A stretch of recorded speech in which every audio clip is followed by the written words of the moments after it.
The life of Harry Potter. Harry James Potter was a half-blood wizard from England, regarded as one of the most prominent wizards in contemporary history. Prophesied to be the one to defeat the dark wizard Lord Voldemort, Harry and his family were targeted and forced into hiding. After his parents were killed defending him as a baby, he was taken in by his Muggle relatives, the Dursleys. They endeavored to keep his wizarding heritage a secret, but he eventually found out and enrolled at Hogwarts. Ultimately sorted into Gryffindor, he embarked on numerous adventures throughout the years, from leading his Quidditch team to victory, to encountering magical beasts, to winning the Triwizard Tournament. Forming a secret resistance group, Harry and his friends played a pivotal role in the Second Wizarding War and worked to collect and destroy the Horcruxes of Voldemort.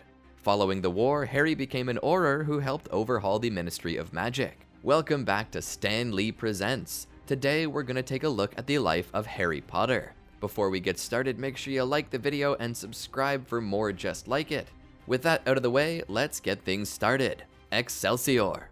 Biography. Early life, 1980 to 1991. Harry James Potter entered the world on the 31st of July, 1980. Born at Godric's Hollow in the West Country, England, just hours following his future classmate Neville Longbottom. It was around this period that a prophecy foretelling the birth of a boy at the end of July with the ability to vanquish Voldemort was circulated among wizards. His christening was a brief and private affair, attended solely by his mother, father, and Sirius Black. During his early months, Harry remained concealed with his parents in the Potter cottage. For Harry's first birthday, Sirius purchased him a toy broomstick. In a letter to Sirius, Lily noted that this broomstick had been Harry's favorite gift, recounting how he accidentally broke a vase from Petunia and nearly harmed their cat. The letter also included a picture of Harry joyfully flying on the broom with James chasing after him. Lily remarked that Harry looked delighted while soaring on the toy broom. On his birthday, Lily and James hosted a quiet tea with only themselves, Harry, and Bathilda Bagshot, who adored the infant Harry. The Potters had a cat, but its fate following Voldemort's attack remains unknown.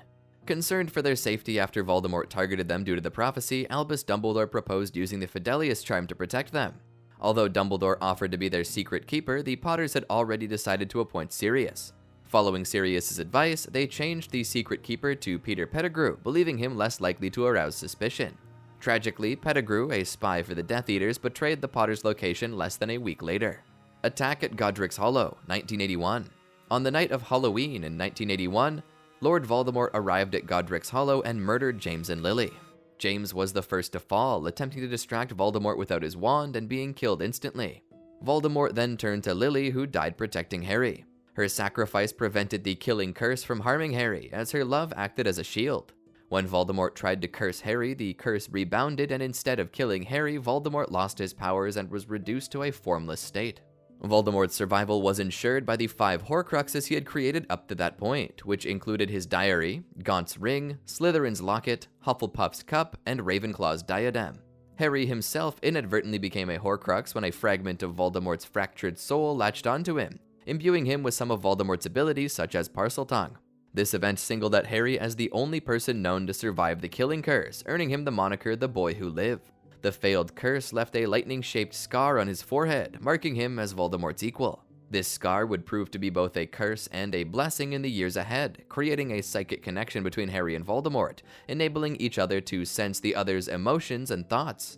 Rubus Hagrid rescued Harry from the house partially destroyed by Voldemort's faulty killing curse, following specific orders from Albus Dumbledore to take him to his maternal aunt and uncle.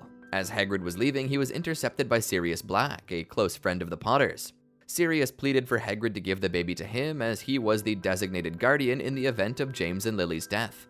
However, Hagrid refused, stating he was under Dumbledore's orders to take Harry to his relatives.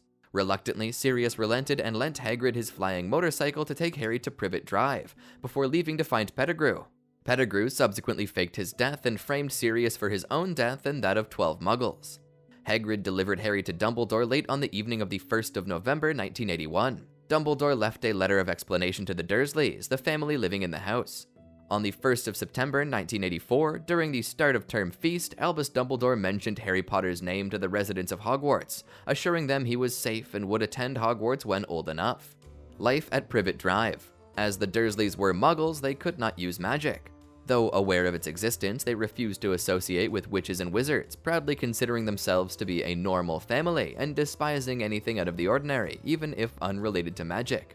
They lied to Harry about his parents' death, claiming that they had died in a car crash and that the lightning bolt scar on his forehead was from the same accident. Whenever Harry tried to remember, all he could vaguely recall was a green flash of light and a high, cold laugh. He tried to understand what it was, or if it was from the crash, but he simply could not. Petunia and Vernon Dursley, Harry's new guardians, forbade him from asking questions, particularly about his parents. They refused to have pictures of Lily and James and avoided the subject of Harry's parents altogether. They resented Harry for his magic, which was sporadic but evident and strongly discouraged any sort of imagination. They neglected Harry, verbally and emotionally abused him, and inflicted cruel punishments, such as depriving him of meals and locking him in the cupboard under the stairs whenever something unusual occurred. Their behavior went unreported to authorities. In his youth, Harry could make strange things happen without understanding why, as no one had told him he was a wizard. For instance, after Petunia had sheared off all of Harry's messy hair with a pair of kitchen scissors in her fury that it would not lay flat, leaving him almost completely bald with only a fringe at the front, it grew back to its previous messy state by the next morning. Harry was punished even though he had not done anything on purpose. Another time, Daedalus Diggle bowed him into a shop, and Petunia furiously interrogated Harry about how he knew the man before hastily leaving. The Dursleys spoiled and pampered their son Dudley while paying almost no attention to Harry, and the little attention they did give him was entirely negative. All of his clothes were hand-me-downs from Dudley and were far too large for Harry. He was forced to sleep in the cupboard under the stairs, while his cousin had 2 bedrooms to himself, one for sleeping and one for storing toys. They also made Harry do household chores for them, such as making food and fetching the post. Among the few people who knew about Harry were Petunia's friend Yvonne and Vernon's sister Marge, whom the boy was forced to consider an aunt despite her not being a relative. Aunt Marge showed the most dislike for the frail boy during her visits to Privet Drive. Harry's hardship, however, was necessary because living with his mother's only living blood relative continued the protection Lily gave him. As long as Harry could call that place home, he could not be harmed. However, the bond of blood charm would be broken when Harry turned 17 or no longer called 4 Privet Drive his home. Unknown to Harry, one of his neighbors, Arabella Figg, was a squib who'd been ordered by Albus Dumbledore to keep an eye on him without revealing anything about the wizarding world until he was old enough. On the 23rd of June 1991, on Dudley's 11th birthday, the Dursleys went to a zoo with Dudley and Pierce. Unfortunately for the Dursleys, they had to take Harry with them because Mrs. Figg had broken her leg and there was no one else to take him, and they refused to leave him alone at their house. At the zoo, Harry spoke with a boa constrictor and unintentionally made the glass of its enclosure disappear, allowing the snake to slither out. This scared Dudley into thinking it was after him.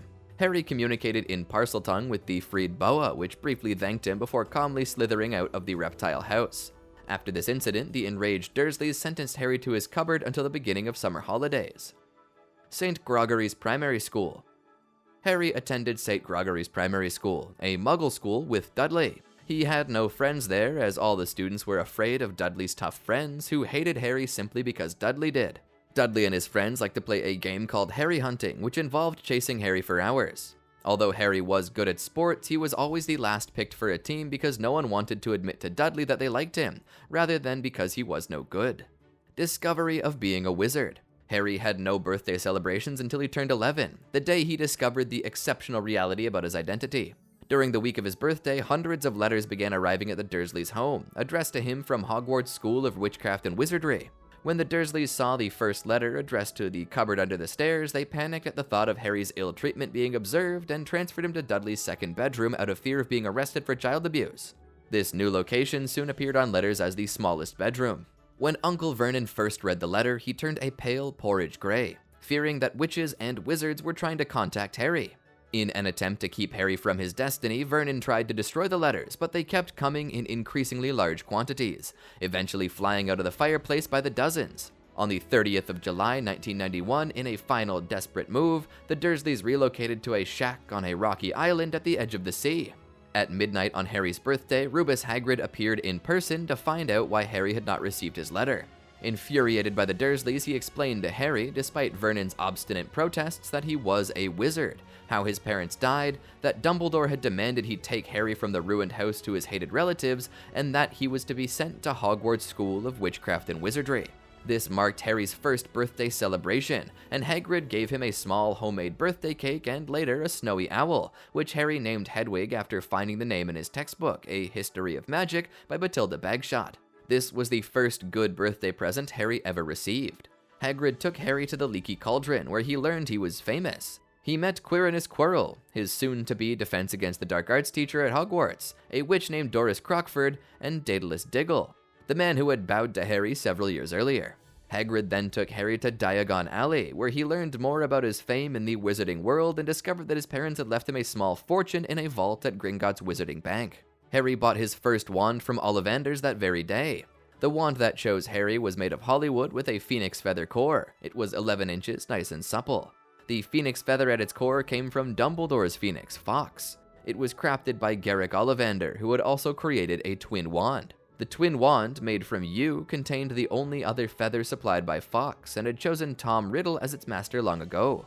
After turning to evil and assuming the alias of Lord Voldemort, Riddle used this wand to attack Harry and his parents. Sharing the same phoenix origin, the two wands had a unique connection that would prevent them from successfully dueling against each other in the years to come. Hogwarts years, 1991 to 1997. First year. Aboard the Hogwarts Express. Harry was guided further to his destiny on the 1st of September 1991 when the Dursleys dropped them off at King's Cross Station. Vernon helped Harry wheel his things to the platforms and left laughing about how platform 9 3/4 had not been yet built. The family then drove off, leaving Harry at the busy station all alone. With only 10 minutes left until the train's departure at 11, Harry was panicking when he overheard a red-headed family contemplating about the station being packed with muggles, and he noticed that they had similar belongings. Harry watched as the older boys magically passed through the barrier between platforms 9 and 10. Nervously and politely, he approached them and was introduced to their youngest son, Ron, who was also starting his first year. Molly, Ron's mother, kindly gave him instructions on how to board the platform. Harry quickly ran through the barrier, followed by Ron, and arrived on the platform, catching his first sight of the Hogwarts Express. As most compartments were full, Harry pushed his things to the near end of the train, and with help from the twins of the red-headed family, he was able to get his things aboard. While helping, the twins noticed his scar and recognized that he must be Harry Potter. While Harry sat near the window in his compartment watching the family, the twins, Fred and George Weasley, reported this discovery to the amazement of their little sister, Ginny, and their older brother Percy, who was a prefect and had already changed into his robes. After boarding, the train soon departed, and Ron asked if he could sit with Harry, who agreed. Ron asked Harry about his scar, and Harry asked if Ron's whole family were wizards, which they were except for his mother's second question, who was an accountant. When the trolley witch came by at around 12:30, Harry bought some treats from the cart and shared them with Ron. Neville Longbottom soon came by searching for his lost toad, Trevor. While Ron was attempting a magic spell to change his rat's scabbers, a girl named Hermione Granger came by to help find Trevor.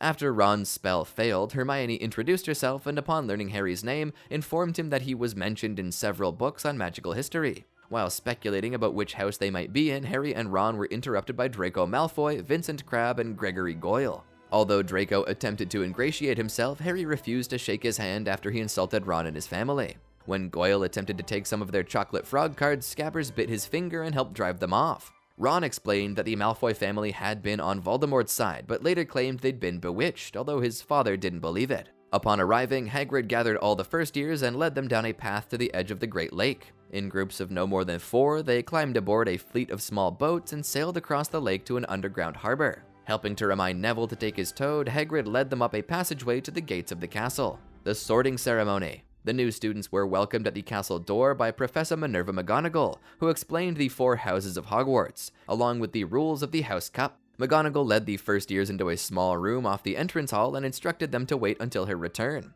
Upon her return, they were led into the Great Hall, where they were greeted by the rest of the students and, importantly, a worn wizard's hat on a small stool. Harry felt particularly anxious, unsure that any of the houses described in the hat's song were right for him. Harry noticed Draco Malfoy, whom he had met in Diagon Alley, being instantly sorted into Slytherin. He recalled what Hagrid and Ron had told him about Slytherin's reputation for producing dark wizards and Voldemort's association with the house. When Harry placed the hat on his head, it slipped past his eyes. The hat suggested he would do well in Slytherin. Thinking of Voldemort, Harry fervently repeated, "Not Slytherin." The hat respected Harry's wish and placed him in Gryffindor alongside Ron and Hermione. In his second year, during a visit to Dumbledore's office, the Sorting Hat reiterated that Harry would do well in Slytherin. The sorting ceremony was followed by the start of Term Feast. Having never before been allowed to eat as much as he wanted, Harry was amazed by the wide array of foods in front of him. Dessert arrived, and conversation turned to the first year's families. Neville Longbottom shared how his family had initially thought he was a squib until his great-uncle accidentally dropped him out of a window and he bounced. It was during that feast that Harry's scar pained for the very first time. As Harry looked up at the staff table, Professor Quirrell turned to speak to a hook-nosed figure who glanced past Quirrell directly at Harry, causing an immediate sharp pain in his scar. This was because Lord Voldemort was sharing Quirrell's body, and whenever Voldemort was near Harry, his scar would hurt. As the last crumbs vanished from the golden plates and goblets, Dumbledore delivered a speech welcoming new and returning students, with a few cautions about the Forbidden Forest and the third-floor corridor, before leading the school in singing the school song and dismissing everyone to their dormitories. First year's lessons and classes. In his very first potions class, Harry discovered that Professor Snape harbored animosity towards him, deriding him as the school's new celebrity before instructing the class on brewing a boil cure potion. After class, Harry and Ron visited Hagrid's hut for tea, where they encountered Hagrid's large and imposing dog, Fang. Hagrid reassured Harry that Snape had no reason to dislike him. During their conversation, Hagrid and Ron discussed Ron's older brother, Charlie Weasley. Meanwhile, Harry picked up a copy of the Daily Prophet from the table. The article detailed a break-in at Gringotts that had occurred on Harry's birthday. The vault breached was number 713, the same one Hagrid had taken Harry to on their visit to Diagon Alley. One thing Harry had eagerly anticipated was learning to fly, until he learned that Gryffindors would share their flying lessons with Slytherins. Malfoy had been boasting about his skills to anyone who would listen. Madame Rolanda Hooch conducted the class, starting with basic broom control. After learning the theory, students were instructed to gently hover off the ground upon her command. Neville, fearing being left behind, panicked and took off prematurely, soaring 50 feet before crashing and breaking his wrist. Madame Hooch escorted Neville to the hospital wing, cautioning the remaining students to stay grounded until her return. Draco Malfoy snatched Neville's Rememberall from the ground and was instructed to hand it over to Harry, taunting him that he would put it up a tree unless Harry stopped him. Harry swiftly mounted his broom and took off in pursuit. To his own surprise and everyone else's, he discovered that not only could he fly, but he did so with natural skill. Leaning forward on his broomstick, he zoomed towards Draco, who realized Harry was a superior flyer. Draco threw the Rememberall into the air, challenging Harry to catch it. Harry sped after the ball, swooping down and snagging it just before hitting the ground. Amidst cheers from the Gryffindors, his grin wide with exhilaration. His joy was short-lived, however, as Professor McGonagall promptly appeared. Witnessing the dive, she summoned Harry to follow her. Anticipating punishment, Harry instead was introduced to Oliver Wood, whom McGonagall pulled from a charms class. As captain of the Gryffindor Quidditch team, Wood's initial confusion at meeting a first-year turned to enthusiasm upon hearing McGonagall describe Harry's flying prowess. He insisted that Harry would need a decent broom to compete, and explained that Harry had the potential to be an excellent seeker, possibly rivaling the legendary Charlie Weasley. The Midnight Duel. Harry recounted everything to Ron over dinner that evening after returning with McGonagall, stressing Wood's desire to keep it confidential. Draco, accompanied by his cohorts Vincent Crabbe and Gregory Goyle, approached Harry calmly on the ground to taunt him about his earlier close call. Furious that Harry not only avoided punishment but was also rewarded, Draco challenged him to a wizard's duel. Despite Hermione's efforts to dissuade them from breaking school rules, or perhaps because of them, Harry accepted the challenge. Leaving the common room, the trio encountered Neville, whose wrist had been healed by Madame Pomfrey, waiting outside after forgetting the password. Neville decided to join them, and the four arrived at the trophy room, the agreed-upon duel site, only to find that Draco was absent. Speculating that Draco had backed out, they debated their next move when they heard the school caretaker Argus Filch and his cat Mrs. Norris entering the room. Realizing Draco had tricked them and informed Filch of their whereabouts, they attempted a quiet exit. A nearby doorknob rattled, and Peeves, Hogwarts' mischievous poltergeist, burst into the hallway, threatening to expose them. In a moment of desperation, Ron swiped at Peeves, who loudly broadcasted their location, drawing Filch closer. The four children sprinted to the end of the corridor, where they found themselves blocked by a locked door. Hermione swiftly opened it with an unlocking charm using Harry's wand. They hurried inside, briefly believing that they were safe, until they turned around and came face to face with a terrifying sight: a massive three-headed dog. Opting to evade Filch rather than face the creature, the children fled, miraculously returning to their dormitory without encountering anyone else along the way.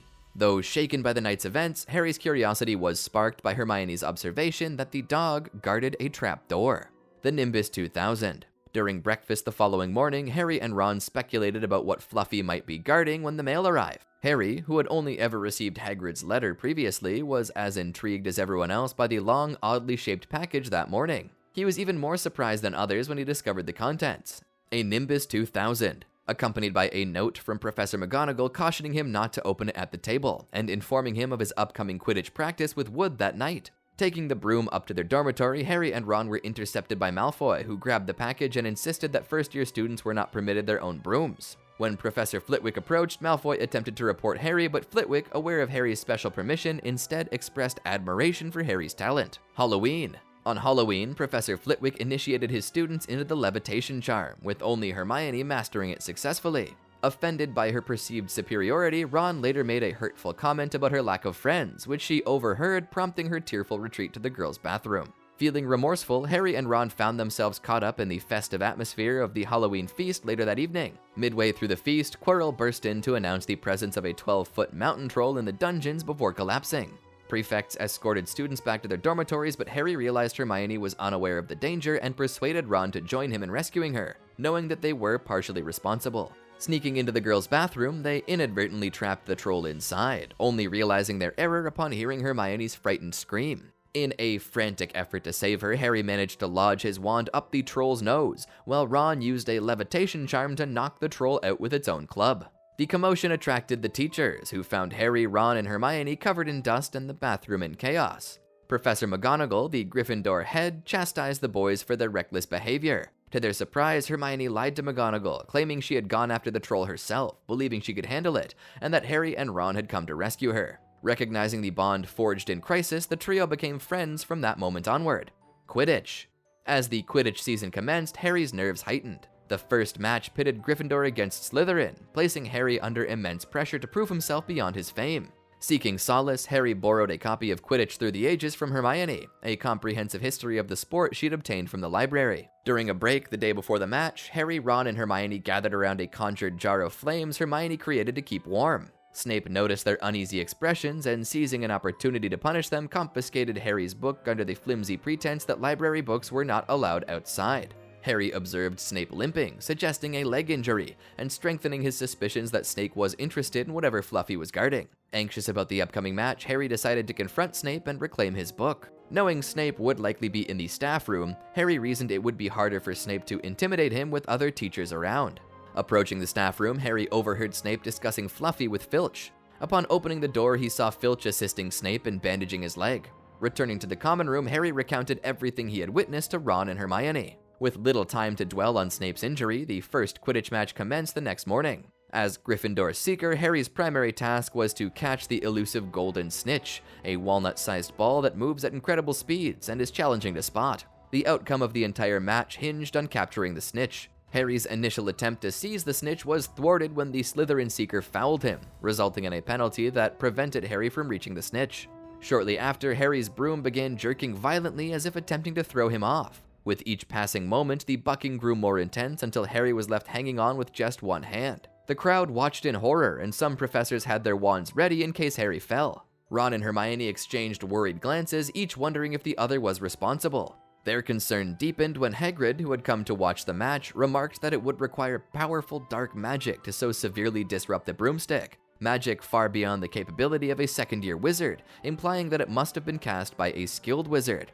This revelation did little to ease their anxiety. While Hermione, momentarily diverting her gaze from Harry, scanned the stands, she noticed Snape staring fixedly at Harry, muttering continuously under his breath. Acting swiftly, Hermione seized the opportunity. She hurried around the entire stadium, accidentally knocking into Professor Quirrell and positioning herself beneath Snape. Uttering a few well-chosen words, Hermione conjured bluebell flames to set Snape's robes alight. A startled cry confirmed her success as she quickly contained the flames in a jar. Suddenly, the enchantment on Harry's broomstick was lifted and he regained control. The spectators watched in confusion as Harry dove toward the ground, clutching his mouth as if about to be violently ill. In reality, Harry had caught the snitch in his mouth, ending the match and securing Gryffindor's victory. After the match, Harry escorted the trio back to his hut.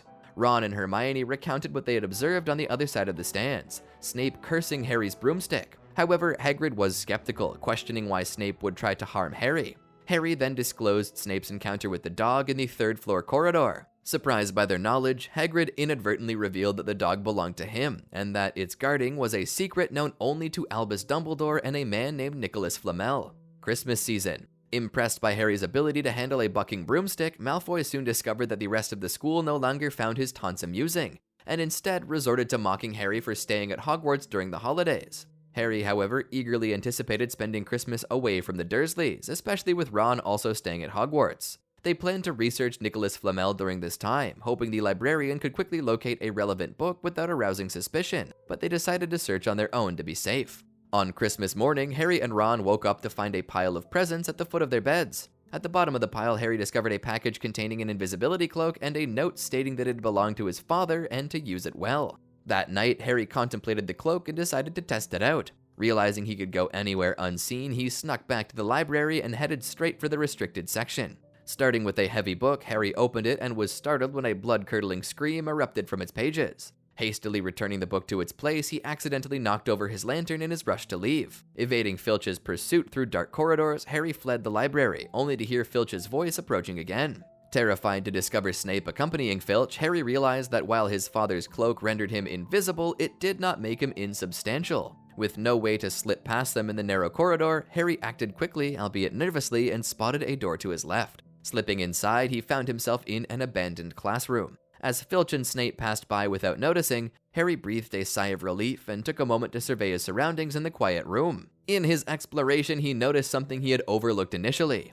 an ancient ornate mirror inscribed with the phrase Erised stra eru oit ube kafru oit on wosi. Stepping before it, Harry almost gasped in surprise. Within its depths, he beheld a large gathering of people standing behind him. Startled, Harry glanced around the room, finding it empty. Returning to the mirror, he scrutinized the figures more closely. The man in front bore a striking resemblance to him, from the tousled hair to the glasses, and the woman had eyes identical to his own. Realizing, Harry focused on others in the crowd, noticing similarities in their hair, eyes, even an elderly man with knees like his own. Harry was seeing his family for the first time in his life. The following morning, Harry brought Ron to the mirror room. Ron didn't see Harry's family, but instead saw himself, standing alone, tall, holding the house cup, adorned with badges indicating he was head boy and Quidditch captain. The two argued over who should have the privilege of gazing into the mirror. Mrs. Norris, Filch's prowling cat, entered the room, drawn by their bickering. The next day, concerned about getting caught and Harry's fixation on the mirror, Ron cautioned Harry against returning. Harry, however, was determined. Returning to the room that night, Harry intended to stay there all night, captivated by the vision of his lost family. In his haste, he failed to notice Professor Dumbledore standing by the door until after he removed his cloak. Dumbledore, who had been waiting for Harry, explained that the mirror, known as the Mirror of Erised, showed the deepest, most desperate desire of those who looked into it. Harry, who had never known his family, saw them gathered around him. Ron, overshadowed by his older siblings, saw himself standing alone, surpassing them all. Before sending Harry back to bed, Dumbledore cautioned him about the mirror's dangers. Men had been driven mad by its reflections, unsure if what they saw was real or possible. He disclosed that the mirror would be relocated and instructed Harry not to seek it out. Curiously, Harry asked Dumbledore what he saw in the mirror. To his surprise, Dumbledore revealed that he saw himself with a pair of woolen socks. Despite Dumbledore's warning, Harry found it hard to erase the image of his parents from his mind, until Wood announced that Snape would referee the upcoming Quidditch match against Hufflepuff. Shortly before the match, Malfoy, eager to torment Neville, used the leg locker curse on him, making Neville hop back to the common room. Harry comforted Neville, telling him he was worth 12 of Malfoy, and gave him a chocolate frog. Grateful, Neville returned Dumbledore's card, the first Harry ever received. Examining it, Harry remembered where he had first seen the name Nicholas Flamel, on the train to school. Detention. Realizing how much Harry, Ron, and Hermione had figured out about the stone after encountering them in the library, Rubus Hagrid instructed them to meet him later at his hut. When they arrived, they found the fire lit despite the day's heat. Though initially hesitant to divulge details, Hermione skillfully persuaded Hagrid to discuss the various protections guarding it. Fluffy, the three-headed dog, was Hagrid's responsibility, complemented by enchantments from Professors Sprout, Flitwick, McGonagall, Quirrell, and Snape. Feeling stifled by the heat, Harry requested Hagrid open a window, which Hagrid refused due to a dragon egg in the fire. Unfortunately, Draco Malfoy stumbled upon the dragon and used his knowledge to exact revenge by threatening to report them for harboring an illegal dragon. In a bid to resolve the situation, Harry, Ron, and Hermione convinced Hagrid to send Norbert away with Ron's brother Charlie Weasley, who would take the dragon to a Romanian dragon sanctuary. While helping Hagrid prepare Norbert for the journey, Ron was bitten on the hand, causing it to swell, necessitating a visit to Madame Pomfrey. On the agreed-upon night, Harry and Hermione successfully smuggled Norbert in a crate to the astronomy tower under Harry's invisibility cloak. On their way, they witnessed Professor McGonagall apprehending Malfoy for being out of bed as he tried to accuse Harry of possessing a dragon. Passing the crate to Charlie's associates, Harry and Hermione descended the stairs, only to be intercepted by a jubilant Argus Filch who had discovered the abandoned cloak. Filch escorted them to McGonagall's office, where Neville awaited, having tried to warn them about Malfoy. Disappointed, McGonagall docked 50 points from Harry, Hermione, and Neville each, assigning them detention alongside Malfoy. Harry's popularity plummeted following Gryffindor's Quidditch loss. As a stupid first year who contributed to their defeat against Slytherin, no one wanted to associate with him. A week before exams, Harry's resolve to avoid meddling was tested when he overheard Professor Quirrell's whimpering, seemingly threatened. Convinced Snape menaced Quirrell and was after the stone, Hermione suggested contacting Dumbledore, but Harry dismissed it for lack of proof. The next morning, McGonagall's notes informed them that their detention would commence at 11 that night. Filch led them to the Forbidden Forest where Hagrid awaited. Guiding them deeper, Hagrid revealed a pool of unicorn blood. They split up, Hagrid with Harry and Hermione, and Neville with Malfoy and Fang. When Malfoy scared Neville into summoning red sparks, Hagrid redirected Harry to join Malfoy, deeming him less intimidating. Continuing on, Harry noticed the pools of blood grew, suggesting a struggle. They reached a clearing to find a slain unicorn. As they watched, a hooded figure emerged and began drinking the blood. Malfoy fled with Fang, leaving Harry, scar throbbing, stumbling away. Firenze, a Palomino centaur, intervened, allowing Harry to ride to safety. Firenze explained the significance of unicorn blood, prompting Harry to realize the only one desperate enough to drink it, Lord Voldemort. The Philosopher's Stone. While conversing with Ron and Hermione after completing their exams, Harry noted a peculiar coincidence. Hagrid's strong desire for a dragon coincided with encountering a stranger who offered him one. Rushing to question Hagrid further about the mysterious man who gave him Norbert, they learned the stranger never revealed his face, a common practice at the Hog's Head. Hagrid admitted his memory was hazy due to the man buying him drinks, but recalled discussions about Hogwarts and the creatures Hagrid cared for there. In his effort to recall that night, Hagrid inadvertently revealed that Fluffy fell asleep when played music. Convinced Snape now had the means to bypass Fluffy, Harry, Ron, and Hermione resolved to inform Professor Dumbledore of their suspicions. While crossing the entrance hall, they were intercepted by McGonagall and decided to confide in her. She reassured them that the stone was secure and disclosed Dumbledore's absence in London for the day. As the trio set out that night to thwart Snape, they were halted by Neville, who feared they were sneaking out without cause and risking further Gryffindor house points. Pressed for time, Hermione reluctantly immobilized Neville. Arriving at the third-floor corridor, they found Fluffy awake but calmed by a harp at his feet. Recalling Hagrid's advice, Harry began to play the wooden flute Hagrid had gifted him at Christmas. Almost immediately, Fluffy's eyelids drooped and he fell into a deep slumber. Descending through the trapdoor, they entered Professor Sprout's chamber filled with Devil's Snare, which threatened to ensnare them. In the next room, which belonged to Professor Flitwick, there were flying keys and broomsticks. Harry identified the correct key, caught it, and used it to unlock the next door. They entered Professor McGonagall's room, which housed a large wizard's chessboard. Ron played and won the game, but sacrificed himself in the process. Leaving Ron behind, unconscious but safe, Harry and Hermione proceeded to the next room, which was Professor Quirrell's, where they found an unconscious troll. Finally, they reached Professor Snape's room, containing 7 potions and a riddle to choose the correct one to continue. Hermione solved the puzzle and drank the potion that allowed her to go back and retrieve Ron, while Harry drank the potion that enabled him to proceed into the final chamber. Inside the final room, Harry noticed 2 things: the Mirror of Erised and Quirrell. Quirrell immobilized Harry and explained that the mirror was crucial for finding the stone. Harry tried to distract Quirrell by questioning him, and Quirrell confessed his allegiance to Voldemort. Despite Snape's dislike for Harry, Quirrell admitted Snape did not wish Harry dead. Unable to locate the stone himself, Quirrell sought Voldemort's assistance. To Harry's surprise, a voice emanating from Quirrell urged him to surrender. When Harry looked into the mirror, he saw his reflection retrieve the stone from his pocket and conceal it. Feeling the real stone in his actual pocket, he lied to Quirrell about what he saw in the mirror. Voldemort, a skilled legilimens, exposed Harry's deceit and instructed Quirrell to allow him to speak directly to Harry. Unveiling his turban, Quirrell revealed Voldemort's face on the back of his head and demanded Harry surrender the stone.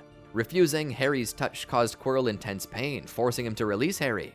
Realizing this vulnerability, Harry held on to Quirrell until he passed out. Harry awoke in the hospital wing, where Dumbledore assured him that Quirrell failed to obtain the stone and that it had been destroyed. Dumbledore explained that Harry's mother's sacrifice granted him protection against Voldemort. At the end of term feast, Dumbledore initially appeared to congratulate Slytherin on winning the House Cup, but awarded last-minute points to Gryffindor. Ron and Hermione received 50 points each, Harry received 60 points, and Neville received 10, securing Gryffindor's victory. Second year, meeting Dobby. Harry's second year in 1992 began on a sour note and only worsened over time. Throughout the previous summer, the Dursleys grew increasingly fearful of his newfound magical abilities, promptly locking away all of his school supplies upon his return home. They even forbade him from uttering any words relating to magic, as Uncle Vernon reprimanded Harry for saying magic at the breakfast table one morning. Despite these restrictions, Harry found ways to exploit their paranoia for moments of solitude, such as teasing Dudley with imaginary magical spells like jiggery-pokery and hocus-pocus whenever his cousin taunted him. Cut off from his friends and lacking any news from the wizarding world, Harry's Howl Hedwig became noisy out of boredom from being confined to her cage. On July 31st, his 12th birthday, Harry felt particularly lonely after receiving no letters from his friends. Dudley mocked him, asking, "Who would want to be friends with you?" The Dursleys seemed to have forgotten his birthday as well, preoccupied with preparations for a dinner party with one of Vernon's clients. Harry was startled by the sight of a hedge that appeared to stare back at him, but Dudley interrupted before he could investigate further. Attempting to scare off his cousin, Harry pretended that his incantations could set the hedge on fire. Petunia intervened threateningly with a soapy pan and assigned Harry a list of chores to keep him occupied until Vernon and Dudley returned from shopping for dinner jackets. Later that evening, when Harry was sent up to his bedroom for the dinner party, he discovered a house elf named Dobby waiting on his bed. Dobby warned him against returning to Hogwarts, insisting that it would place him in grave danger. Harry tried to reason with Dobby, explaining that Hogwarts was his true home and where he belonged. The elf then confessed to intercepting letters from Harry's friends and promised to return them only if Harry obeyed his warning. When Harry refused to comply, Dobby resorted to crashing the dinner party downstairs by casting a hover charm on Petunia's homemade pudding masterpiece. The pudding splattered everywhere when the charm was released, causing chaos before Dobby vanished. Harry was blamed for the mess and received an official warning from the Ministry of Magic for using magic outside of school. Exploiting the situation to further suppress Harry's magical heritage, the Dursleys retaliated by imprisoning him in his room, even fitting bars on his window to prevent any chance of him returning to Hogwarts as punishment. Escape to the Burrow. 3 nights later, Harry was liberated from his confinement by Ron, who had grown concerned about not hearing from him all summer. Ron, accompanied by his older brothers Fred and George Weasley, arrived in a flying Ford Anglia owned by their father, Arthur Weasley, head of the Ministry's misuse of Muggle artifacts office. They used the car to dismantle the bars on Harry's window and assist him in retrieving his school belongings. The Dursleys were alerted to the escape by Hedwig's screeches, but were powerless to intervene as the car whisked Harry away. During the flight to the Weasley family home, the Burrow, Harry recounted Dobby's warning to Ron and the twins. Fred and George speculated that the warning might have been a prank orchestrated by Draco Malfoy, whose family was renowned for its wealth. They reached the Burrow early next morning, where a worried Molly Weasley awaited in the kitchen. She planned to reprimand her sons for taking the car without permission and tasked them, along with Harry, who volunteered, with de-gnoming the garden. Mr. Weasley returned home and discussed the outcome of his proposed Muggle Protection Act with the family. Despite Molly's admonishments for enchanting the car, Mr. Weasley was pleased to meet Harry after being introduced to him. As a gracious gesture, the Weasleys warmly embraced Harry into their family for the remainder of the summer, though this caused Ron's younger sister Ginny Weasley to spend the entire day avoiding Harry's presence. Welcoming at Flourish and Blots. A week later, when Ginny received her Hogwarts acceptance letter, the Weasleys used the Floo network to travel to Diagon Alley 8 days afterward to purchase school supplies. Harry, however, accidentally ended up in Borgin and Burke's in Nocturne Alley. Inside the shop, he was forced to conceal himself in a crushing cabinet while Draco Malfoy and his father Lucius entered. Draco made numerous resentful remarks about Harry's skill in Quidditch. Mr. Borgin, the shopkeeper, was surprised to see Mr. Malfoy only selling dark and illegally enchanted artifacts rather than buying. Malfoy was securing these items before raids on wizarding households under Mr. Weasley's Muggle Protection Act could confiscate them. Borgin lamented the declining status of purebloods, while Draco expressed interest in several items for sale, including the Hand of Glory and a cursed opal necklace, but was prevented by his father from approaching Harry's hiding spot. After the Malfoys departed, Harry was discovered leaving the shop by Rubus Hagrid, who escorted him out of Nocturne Alley into Diagon Alley's Flourish and Blots. There, the Weasleys, Hermione, and her parents were attending a book signing by the flamboyant yet inept celebrity author Gilderoy Lockhart, the new Defense Against Dark Arts professor at Hogwarts. Lockhart enthusiastically called Harry to the front, allowing photos to be taken before giving Harry a set of his books. Harry felt embarrassed at the attention and gave the books to Ginny since he could afford his own set. Draco approached to mock him for unwittingly making the front page upon entering a bookstore, but his father intervened, engaging in a heated argument with Mr. Weasley over his obsession with muggles, exemplified by Hermione's muggle parents who were dentists. The confrontation nearly turned physical before Hagrid intervened, but not before Mr. Malfoy slipped a diary into Ginny's cauldron of schoolbooks. Car flight alongside the Hogwarts Express. When Harry and Ron attempted to reach platform 9 3/4 to join Hermione and the rest of the Weasleys, they encountered a mysteriously sealed barrier and collided with the wall, causing them to miss the train. They decided to fly the car to Hogwarts instead, confident that they wouldn't be seen thanks to the invisibility booster installed by Mr. Weasley. However, shortly after takeoff, the booster malfunctioned, and several muggles spotted the car as they flew north alongside the train. Their day-long flight ended abruptly with a crash into the Whomping Willow, rather than the smooth landing they had hoped for. The impact inadvertently broke Ron's wand, and the enraged tree began to pummel the car. Fortunately, the battered Anglia managed to dislodge Harry and Ron from the front seats along with their belongings before driving off into the Forbidden Forest. Both boys were discovered by Professor Snape while he was watching the sorting ceremony from a window. They were subsequently taken to his office, where Albus Dumbledore and Professor McGonagall assigned them separate detentions. Meanwhile, Ginny was sorted into Gryffindor. The following morning at breakfast, Ron received a howler from his mother, warning him that another rule break would result in being sent home. The day worsened as the Gryffindors attended their initial defense against the Dark Arts class. Lockhart's teaching was disastrous. He began with a pop quiz about himself, claiming the answers could be found in his books. He then released a cage of freshly caught Cornish pixies, struggling to control them before fleeing to hide, leaving his students to manage the chaos. As the term progressed, Harry found himself reenacting scenes from Lockhart's books in class. Lockhart, enamored with his own fame, continually sought Harry's assistance with answering fan mail, while Ron was tasked with polishing the school's trophies. Harry wasn't the only one receiving special attention. Many first-year Gryffindors, like Colin Creevey, were starstruck by him. Ginny harbored a secret crush on Harry, developed over the summer since she first saw him at platform 9 3/4, but she kept her feelings to herself. After hours of mundane tasks, Harry heard a chilling voice that Lockhart seemed oblivious to. Death Day Party. In exchange for diverting Argus Filch just as he was about to unfairly punish Harry for a misdeed, Harry agreed to attend Nearly Headless Nick's Death Day Party on Halloween. He did this as a favor to help boost Nick's standing and enhance his chances of joining the Headless Hunt. However, the trio quickly grew weary of the ghostly affair and returned to the Great Hall. As they headed toward the Halloween feast, Harry heard the mysterious voice, inaudible to Ron and Hermione, and followed it to the second-floor bathroom, where he discovered a flooded room and Mrs. Norris, Filch's cat, petrified, along with a cryptic message on the wall. Filch, distraught, accused Harry, believing him to be responsible. Both Filch and Snape attempted to incriminate Harry, but Dumbledore intervened, stating that the dark magic involved was beyond the abilities of a second-year student. They decided to use mandrakes from Professor Sprout's greenhouse once they matured to create a potion capable of reviving Mrs. Norris. The incident left students and staff uneasy, fearing that the message on the wall signaled the start of something ominous. History of Magic. Hermione's interest in exploring the Chamber of Secrets led her to persuade History of Magic professor Cuthbert Binns to recount its origins to the class.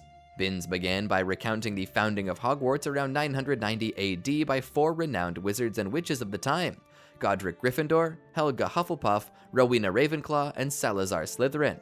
However, Slytherin's disagreement over admitting Muggleborns caused a rift with Gryffindor, leading him to depart the school. Legend holds that before leaving, Slytherin constructed a parting gift to Hogwarts, a secret chamber that could only be opened by his true heir. This Chamber of Secrets supposedly housed a creature that, once released, would purge the school of all Muggleborns. Professor Binns tried to reassure the class that the chamber was merely a myth and that numerous searches of the school had yielded nothing. Convinced that Draco Malfoy might be the heir, Harry, Ron, and Hermione devised a plan to prove it. Hermione suggested brewing Polyjuice Potion, which could transform them into someone else for an hour. She cautioned that the potion would take a month to prepare, provided they could gather all the required ingredients, including one found only in Professor Snape's private stores, and keep their project clandestine. Quidditch. During the month-long brewing of the Polyjuice Potion, a Quidditch match between Gryffindor and Slytherin unfolded. Draco Malfoy had become Slytherin's new seeker, courtesy of his father's generous gift of Nimbus 2001 brooms to the team. During the match, a bludger relentlessly targeted Harry, prompting Malfoy to mock Harry's evasive maneuvers. It became evident to the crowd that this bludger had been tampered with, as it should have targeted all players equally. Despite the bludger's interference, Harry managed to catch the snitch, securing Gryffindor's victory. Malfoy, more focused on taunting Harry than on the game, failed to notice Harry seizing the snitch from under his nose. However, the bludger struck Harry, breaking his arm. Lockhart's attempt to mend it resulted in him removing all the bones, requiring Madame Pomfrey to administer Skelegro and keep Harry overnight in the hospital wing. That night, Dobby visited Harry and admitted to orchestrating the bludger's attack on him and blocking the platform 9 3/4 barrier, all in a misguided effort to prevent Harry from returning to Hogwarts and encountering the Chamber's monster. Dobby implored Harry to leave the school, but Harry refused. Dobby then revealed that the Chamber of Secrets had been opened before, earning himself punishment for the disclosure. After Dobby vanished, Dumbledore, McGonagall, and Pomfrey arrived with Colin Creevey, who had been petrified. Colin was found clutching a melted camera film. Dueling Club. Harry enrolled in a dueling club, reluctantly taught by his two least favorite professors, Lockhart and Snape. The event was set in the Great Hall. During the club's inaugural session, Lockhart's incompetence was on full display as Snape easily disarmed him and dominated their practice duel. In another practice duel, Draco Malfoy summoned a snake to attack Harry following Snape's instructions. Lockhart attempted to banish the snake, but only managed to exacerbate the situation, causing panic. Harry noticed the snake menacing a Muggle-born Hufflepuff named Justin Finch Fletchley, who he had met earlier, and instinctively commanded it to halt. To his astonishment, it obeyed. However, the other students, unable to understand Parseltongue, misinterpreted Harry's actions as encouragement to the snake, leading them to view him with fear and suspicion. Parseltongue, a rare gift associated with Salazar Slytherin, quickly became linked to Harry. As Slytherin's founder was known for this ability, the Slytherin house symbolizes a serpent. Consequently, Harry became the prime suspect among his peers as Slytherin's heir. Hermione speculated that given Slytherin's antiquity, Harry might indeed be the heir. His Parseltongue ability fueled vicious rumors about his character and capabilities, casting doubt on his wizarding skills. Shortly after a conversation with Hagrid, Harry stumbled upon a petrified Justin Finch Fletchley and a smoking, nearly headless Nick. It was the first time Harry was escorted to Dumbledore's office, where he witnessed Fawkes, Dumbledore's Phoenix, immolate and then rise anew. Dumbledore assured Harry he did not believe him responsible for the attacks, a sentiment supported by Hagrid's testimony. However, much of the school remained convinced that Harry was Slytherin's heir. Disguised as Slytherins. Over Christmas break, Harry, Ron, and Hermione decided to stay at Hogwarts to execute their plan using the Polyjuice Potion, taking advantage of Malfoy, Crabbe, and Goyle doing the same. They drugged Crabbe and Goyle with spiked chocolate cakes, collected their hair, and transformed into their likenesses. However, Hermione mistakenly used her cat's hair instead of Millicent Bulstrode's, resulting in her being transformed into a hybrid and spending several weeks in the hospital wing. Disguised as Crabbe and Goyle, Harry and Ron interrogated Malfoy and learned that he was not the heir of Slytherin. During their conversation, Malfoy mentioned that the last time the chamber was opened, a Muggle-born girl died and the culprit was expelled. Malfoy also expressed his disdain for Dumbledore and Harry, criticizing Dumbledore as the worst thing to happen to Hogwarts. Additionally, he disclosed information about his father's secret collection of illegal artifacts hidden in Malfoy Manor. Weeks later, Ron and Harry overheard Argus Filch grumbling about his workload before leaving. They went to Myrtle Warren's bathroom and found it flooded. Myrtle, a melancholy ghost, explained that she had flooded it because someone threw a diary at her. Harry picked up the diary, which belonged to a T.M. Riddle and seemed completely blank. Ron recalled from his detention that Riddle had received an award 50 years earlier for special service to the school. Hermione deduced that this coincided with the last Chamber of Secrets opening, suggesting Riddle might have been awarded it for identifying the culprit. Despite failing to extract any information from the diary, Harry felt compelled to keep it. On Valentine's Day, Ron and Harry were dismayed to find Lockhart had deployed dwarves dressed as cupids throughout the school to deliver valentines. The Great Hall was adorned with hearts and petals, with Lockhart himself in bright pink robes. A cupid dwarf delivered a valentine to Harry, who, in his embarrassment, tripped and spilled ink all over his school bag. Draco Malfoy seized the opportunity to mock him and attempted to read the blank diary. Ginny noticed the diary and reacted with horror. The Secret Diary. Later, Harry discovered that despite the ink spillage all over the diary, it remained unstained. Intrigued, he attempted to write in it, and to his surprise, the diary, or rather T.M. Riddle, responded. Riddle disclosed that he was the one who had apprehended the culprit responsible for opening the Chamber of Secrets previously, and he offered to show Harry what had occurred. Curious, Harry agreed and was drawn into a memory from Riddle's past in 1943. In the memory, Harry witnessed the then headmaster, Armando Dippet, discussing the potential closure of the school with Riddle, who was concerned about it. He also saw Riddle accusing Rubus Hagrid of harboring a dangerous creature, specifically a large spider. Riddle reported Hagrid to Dippet, further solidifying suspicions against him. Through the memory, Harry also learned that Riddle was an orphan who dreaded returning to the orphanage, and that his full name was Tom Marvolo Riddle. Witnessing this, Harry began to wonder if Hagrid had been the one to open the chamber 50 years prior, and if he was responsible for the current attacks, a notion Riddle encouraged. Following this revelation, Harry, Ron, and Hermione opted not to confront Hagrid about it, hoping that the attacks had ceased. Indeed, nearly 4 months had passed since the incidents involving Justin and nearly headless Nick without any further occurrences. However, strange events continued to unfold. One day, Harry returned from his dormitory to find it in disarray. Ron deduced that someone had been searching for something, and eventually Harry realized that Tom Riddle's diary was missing. This puzzled them greatly, as only a Gryffindor would know a password to access their dormitory. Cornelius Fudge. The following day, the eagerly awaited Quidditch match between Gryffindor and Hufflepuff was cancelled due to another attack, and Harry once again heard the mysterious voice. This time, Minerva McGonagall personally summoned Harry and Ron and escorted them to the hospital wing, where they found Hermione petrified. She'd been discovered near the library with a Ravenclaw prefect, clutching a small round mirror. This incident helped clear Harry of suspicion in the eyes of many students, who knew he would never harm Hermione. Some, like Ernie Macmillan, even apologized to him. Feeling compelled to seek answers, Harry and Ron resolved to speak with Hagrid. Despite heightened surveillance, they managed to sneak out using Harry's invisibility cloak. Arriving at Hagrid's cabin, they concealed themselves just in time to witness Dumbledore and Minister for Magic Cornelius Fudge arrive.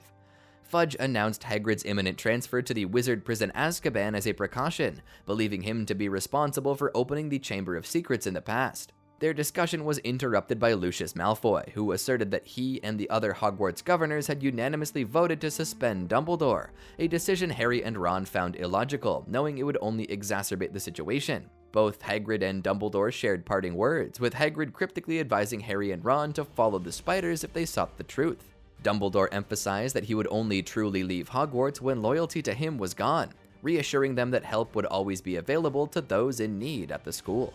Visit to Aragog's lair. Harry and Ron resolved to heed Hagrid's advice and follow the trail of fleeing spiders. Venturing into the Forbidden Forest despite Ron's intense fear of spiders, they pressed on, driven by the urgency to help Hermione, who remained petrified. Along the way, they unexpectedly encountered the wild driving Ford Anglia, navigating through the forest like a creature of its own. Their journey led them to Aragog, a colossal spider and the creature implicated in the attacks 50 years earlier, which Hagrid was blamed for setting loose. Aragog clarified Hagrid's innocence, but opted to leave Harry and Ron as prey for his offspring. Fortunately, Mr. Weasley's enchanted car intervened, breaking through the spider's ranks and facilitating the boys' escape. Despite these efforts, Harry and Ron felt they were hitting dead ends until a potential lead emerged. Aragog mentioned the Chamber of Secrets' last victim perishing in a bathroom, leading Harry to suspect Myrtle Warren might have been the victim. However, with stringent school security, sneaking into the girls' bathroom near the site of the first attack seemed nearly impossible. The last attack.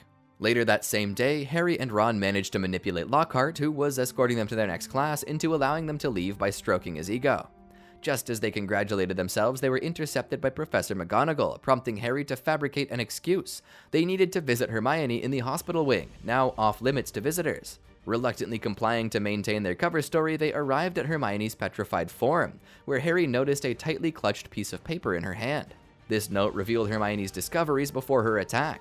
Based on compelling evidence, she deduced that the monster in the Chamber of Secrets was a basilisk, a colossal serpent capable of petrifying and potentially killing humans and animals through direct eye contact due to its lethal gaze. It clarified why only Harry could hear its voice.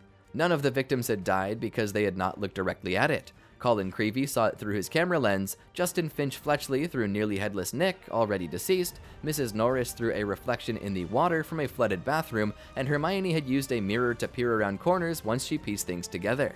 The note also mentioned the basilisk's fear of spiders, which explained their exodus from Hogwarts and the potential lethality of a rooster's crow to it, accounting for the mysterious deaths of Hagrid's roosters throughout the year. This effectively summoned the year's events. Scrawled onto the note was a single word: pipes, indicating that the serpent moved through the plumbing. With the mystery unraveled, Harry and Ron decided to inform the teachers by heading to the staff room. Upon arrival, they eavesdropped on the teachers discussing another recent attack. Learning that Ginny had been abducted and the heir of Slytherin had left another chilling message, Harry and Ron also discovered that Hogwarts would be closing the following day. The teachers delegated the task of dealing with the monster to Lockhart, who had boastfully claimed he could handle it, much to the irritation of the staff. Dejected, Lockhart departed for his room. Discovery in the bathroom. That night, Harry and Ron felt utterly powerless and helpless until Harry realized that if the basilisk used the plumbing to move around and a girl had died the last time the chamber was opened, then the entrance must be in Myrtle Warren's haunted bathroom. Deciding that if Lockhart was going to confront the monster, they should inform him of their findings, they went to his room only to find him hastily packing to flee. Questioned about why he, a supposedly talentless wizard, was leaving, Lockhart confessed to being a fraud who used memory charms on others to take credit for their feats, which he then wrote about in his books. Attempting to use a memory charm on Harry and Ron, Lockhart was disarmed by them and, under threat of their wands, escorted to Myrtle Warren's bathroom. Harry questioned Moaning Myrtle about her death, which she recounted cheerfully. She described seeing enormous eyes near one of the sinks before her death. This sink, with a non-functional tap, had a snake engraved on it that could only be opened using Parseltongue. Harry discovered this and unlocked the entrance to the Chamber of Secrets. Descending through a large pipe with Ron and Lockhart, they found themselves in a labyrinthine network of tunnels deep beneath the school. There, they came across the shed skin of the basilisk. Suddenly, Lockhart feigned fainting and seized Ron's wand. Threatening to erase Harry and Ron's memories and frame them for Ginny's apparent demise, Lockhart attempted a spell. However, Ron's damaged wand caused the spell to backfire, wiping Lockhart's memory and causing part of the ceiling to collapse. Harry was separated from Ron, who remained behind to clear a path through the rubble, while Harry pressed on in search of Ginny. He eventually encountered a wall adorned with stone serpents, opened it using Parseltongue, and entered the chamber itself. The Chamber of Secrets. Inside the chamber, he discovered Ginny lying on the cold floor, unconscious. Dropping his wand, he rushed to her side, but she showed no response. Then he saw Tom Riddle holding his wand, smiling at him. Riddle clarified that he was merely a memory preserved in the diary for 50 years. He proceeded to recount his actions. 50 years earlier, Riddle had opened the Chamber of Secrets with the intention of purging Hogwarts of Muggleborns and Half-Bloods. However, under pressure from Dumbledore and the imminent closure of the school due to the attacks, he had to halt his plans and framed Hagrid instead. To preserve his work on the chamber, Riddle enchanted his teenage memory into his diary, hoping that it would eventually fall into the hands of someone who would assist him. Throughout the year, Ginny had confided in the diary, pouring out her fears, hopes, and emotions. Riddle sympathetically replied, manipulating her into pouring part of her soul into the diary, unwittingly making it stronger. Eventually, he possessed her and used her to reopen the chamber and resume the attacks. When Ginny grew suspicious and disposed of the diary in Myrtle Warren's bathroom, Harry found it. Seeing Harry with the diary on Valentine's Day, Ginny panicked, fearing Riddle had divulged her secrets. She reclaimed the diary from Harry's dormitory only to fall under its control again. This time, Riddle intended to use Ginny to kill Harry, prompting Ginny to write her farewell on the wall and await Harry's doomed rescue attempt. Riddle then questioned Harry about how he, as a baby, had defeated the dark wizard Lord Voldemort. Harry wondered why Riddle was interested, since Voldemort existed after Riddle's time. Riddle revealed his obsession, declaring Voldemort as his past, present, and future. With Harry's wand, he rearranged the letters of his name in the air. Tom Marvolo Riddle became I Am Lord Voldemort. This transformation symbolized Riddle's evolution into Voldemort, born from his fear of his Muggle father and his determination to create a name that would inspire fear and power in the wizarding world. Battling the Basilisk. Harry countered, asserting that Riddle must be mistaken because the greatest wizard, as widely acknowledged, was Dumbledore, not Voldemort. Even at the height of Voldemort's power, he feared Dumbledore, and now he was barely a threat. Angrily, Riddle retorted that Dumbledore had been driven from the castle by the mere memory of him. Harry passionately defended Dumbledore's enduring presence, summoning Fawkes the Phoenix and the Sorting Hat to his side, items Riddle dismissed as worthless. Summoning the Basilisk, Riddle ordered it to kill Harry. Fawkes intervened, pecking at the Basilisk's eyes to prevent its deadly gaze. Despite being blinded, the Basilisk remained lethal, sensing Harry's presence. In desperation, Harry donned the Sorting Hat, hoping for aid. Instead, a heavy sword embedded with rubies fell from the hat, providing him a weapon. After evading the Basilisk's attacks, Harry thrust the sword into the creature's mouth, ending its life. However, a poisonous fang pierced Harry's arm. As Riddle gloated, Fawkes healed Harry's wound with its tears. Using the Basilisk fang, Harry stabbed the diary 3 times, unknowingly destroying one of Voldemort's Horcruxes and dispelling Riddle's manifestation. The diary burst, releasing ink like blood, and Riddle's memory vanished. Ginny, now awake and distraught, joined Harry as they returned through the chamber to find Ron and a memory-erased Lockhart, who had lost all sense of identity due to the memory charm. Escaping the chamber. Harry, Ron, Ginny, and Lockhart clung to Fawkes as he flew them out of the chamber, a feat only Phoenixes could accomplish. Returning to the castle, they were greeted by Dumbledore, McGonagall, Arthur, and Molly Weasley, overjoyed to see them safe. Harry feared Ginny might be blamed for the attacks, but Dumbledore correctly attributed them to Voldemort. Dumbledore then entrusted Ron with Hagrid's release papers to deliver and had a private conversation with Harry. Expressing his worry about belonging in Slytherin, Harry learned from Dumbledore that some of Voldemort's powers had transferred to him when he received his scar, explaining his ability to speak Parseltongue. Dumbledore prompted Harry to consider why the Sorting Hat placed him in Gryffindor despite his Slytherin qualities. Harry confessed that he had influenced the hat's decision. Dumbledore affirmed this and imparted his belief that it is our choices rather than our abilities that reveal who we truly are. He praised Harry for his loyalty in the chamber, noting that only he could have summoned Fawkes. Dumbledore pointed out the sword Harry had retrieved from the hat, now noticing it bore Godric Gryffindor's name. He explained that only a genuine Gryffindor could have retrieved it. Dobby's reward. Lucius Malfoy stormed into Dumbledore's office, furious that Dumbledore had returned to the school after his dismissal. Dumbledore calmly explained that the governors had reinstated him upon learning of Arthur Weasley's daughter's attack. It was revealed that Lucius had coerced the governors into voting for Dumbledore's dismissal by threatening their families. Dobby silently followed Lucius into the room, indicating his allegiance to the Malfoys. In a tense exchange, Dumbledore and Malfoy sparred verbally. With Dobby's subtle assistance, Harry and Dumbledore effectively exposed Lucius for slipping Riddle's diary, one of his illegal artifacts, into Ginny's belongings during the altercation at Flourish and Blotts. This was an attempt to frame Ginny for the attacks, aligning with the Muggle Protection Act proposed by Arthur Weasley. Malfoy challenged Dumbledore to prove his accusation, knowing that the headmaster lacked concrete evidence but warned against further schemes. Knowing the magical rule that a house elf is freed when presented with clothes, Harry ingeniously tricked Malfoy into releasing Dobby by giving him one of Harry's socks, which Malfoy callously discarded and Dobby caught.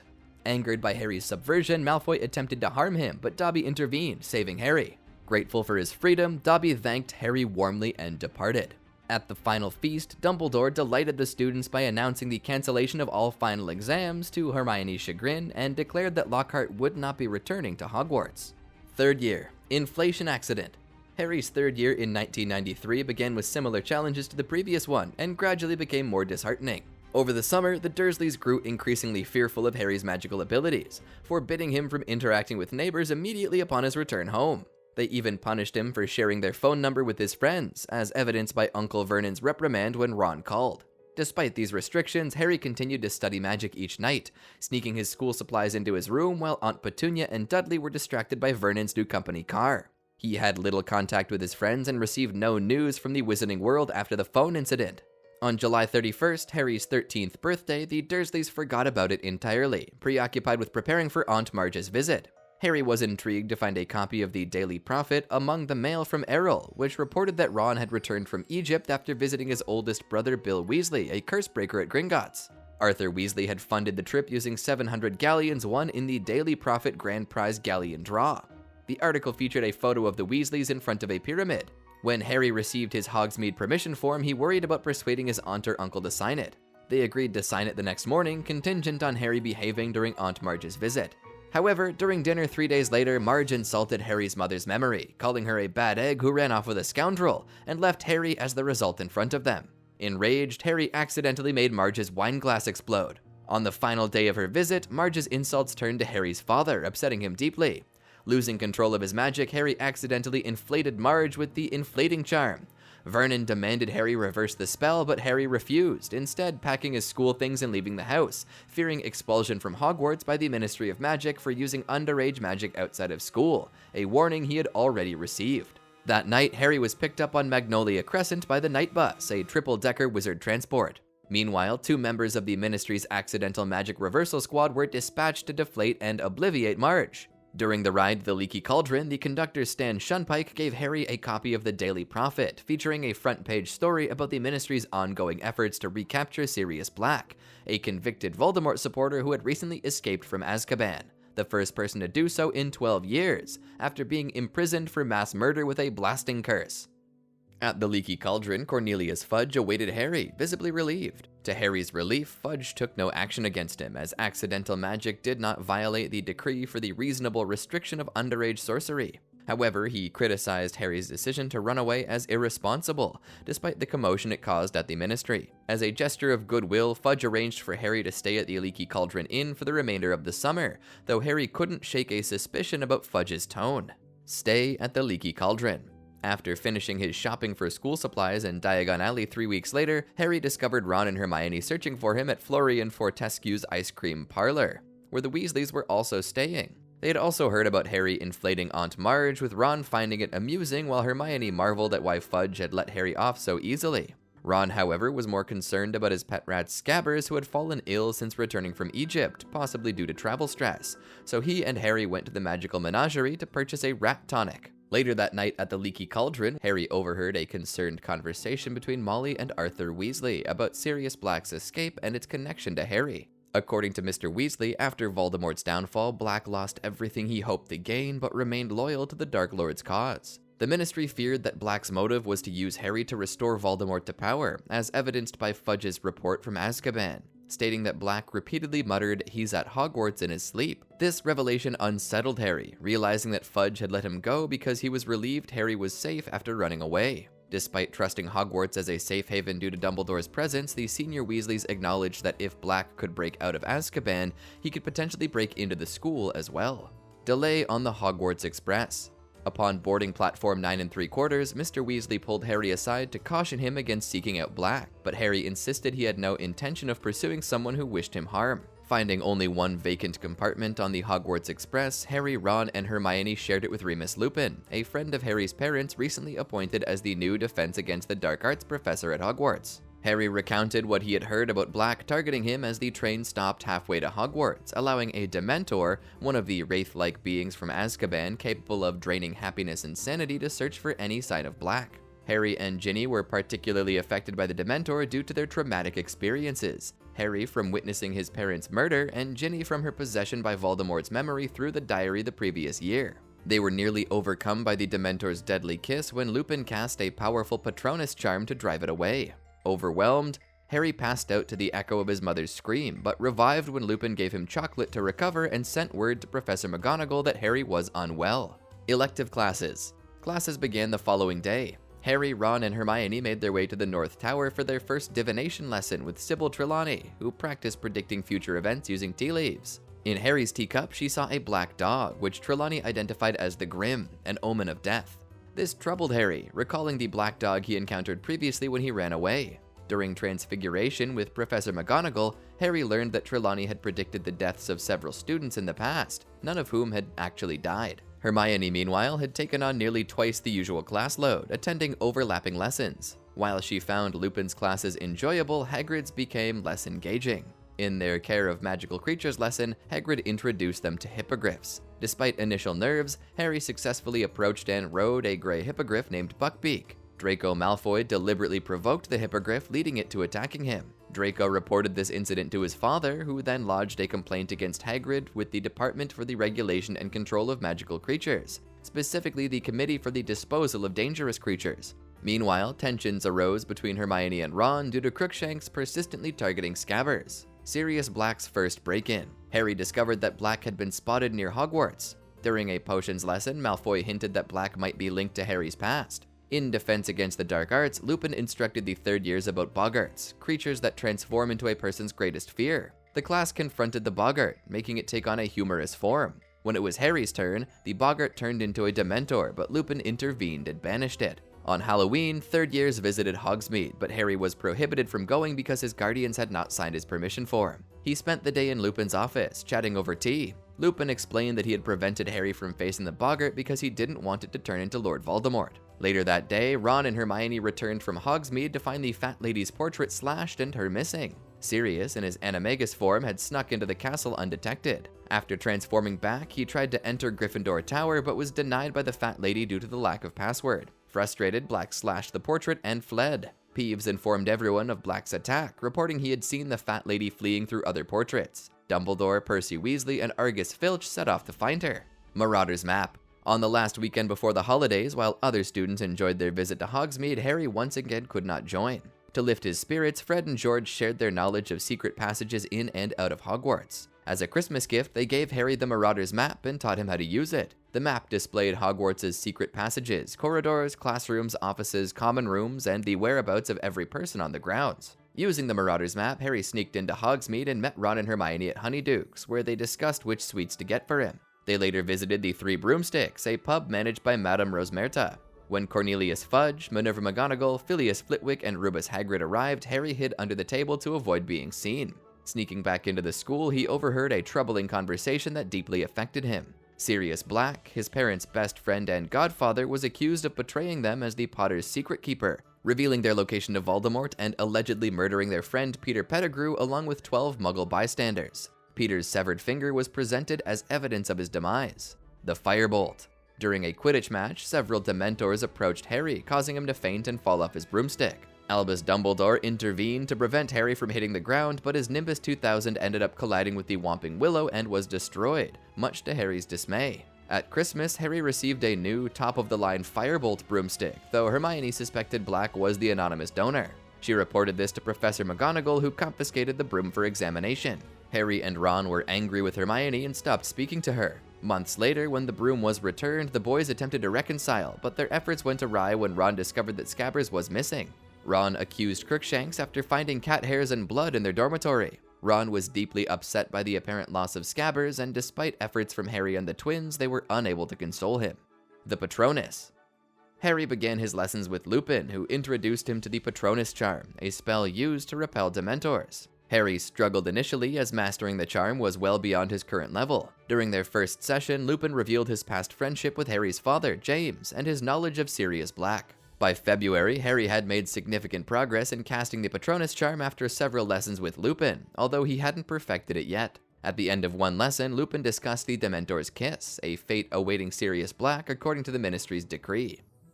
Cat, Rat, and Dog. After finishing his divination exam, Professor Trelawney entered a trance and predicted the return of the Dark Lord's servant that night. Harry and Ron finally reconciled with Hermione, but soon learned of Buckbeak's impending execution. Visiting Hagrid to offer support, they encountered Scabbers, whom Ron picked up. As Cornelius Fudge, Albus Dumbledore, and their executioner approached Hagrid's hut, Harry, Ron, and Hermione slipped out the back door. Walking up the path, they thought they heard Buckbeak being executed. Suddenly, Scabbers bit Ron, prompting him to chase after the rat toward the Whomping Willow. A large dog attacked Ron and pulled him along with Scabbers into a hole at the base of the tree. Harry and Hermione followed and discovered a tunnel leading to the Shrieking Shack. Inside, Harry confronted Sirius Black, an unregistered animagus who could transform at will into an animal. The Prisoner of Azkaban. Lupin, noticing the group on the Marauders' map, suddenly entered and warmly embraced his old friend Black. Harry, Ron, and Hermione refused to accept that Pettigrew was alive, insisting that he had been murdered by Black. Black denied this, and under Lupin's persuasion, he began to reveal the truth. Lupin recounted his time at Hogwarts, explaining how Dumbledore had taken precautions for his safety, including the construction of the Shrieking Shack and its secret passage. The Whomping Willow was planted to guard the entrance of the tunnel, ensuring no one stumbled upon Lupin during his transformations. Rumors of the shack being haunted were intentionally spread by Hogsmeade residents to conceal Lupin's condition as a werewolf. Lupin went on to disclose how his friends, Sirius, Pettigrew, and James Potter had discovered his secret and become animagi to support him. Sirius transformed into a dog to help manage Lupin during his transformations, while Pettigrew became a rat to manipulate the Whomping Willow. Lupin admitted he had kept Sirius's animagus form a secret from Dumbledore to avoid betraying his trust and admitting their illegal status. He also revealed the origin of Snape's animosity towards him, stemming from an incident during their school days involving Sirius's dangerous prank on Snape with Lupin in his transformed state, ultimately saved by James. At that moment, Snape arrived under Harry's invisibility cloak, which Harry had left at the base of the Whomping Willow. A scuffle ensued as Harry, Ron, and Hermione attempted to disarm Snape simultaneously, resulting in Snape being knocked out. During the chaos, Black and Lupin forced Pettigrew back into his human form, shocking Harry, Ron, and Hermione. Ron was especially stunned, having considered Scabbers his pet for the past 3 years, sharing their dormitory all that time. Black then explained how he had discovered Pettigrew was alive and had escaped Azkaban to seek revenge, ensuring Pettigrew would not harm Harry. When Black and Lupin moved to execute Pettigrew, Harry intervened, convinced that his father would not have wanted his best friends to become killers. Saving the innocent.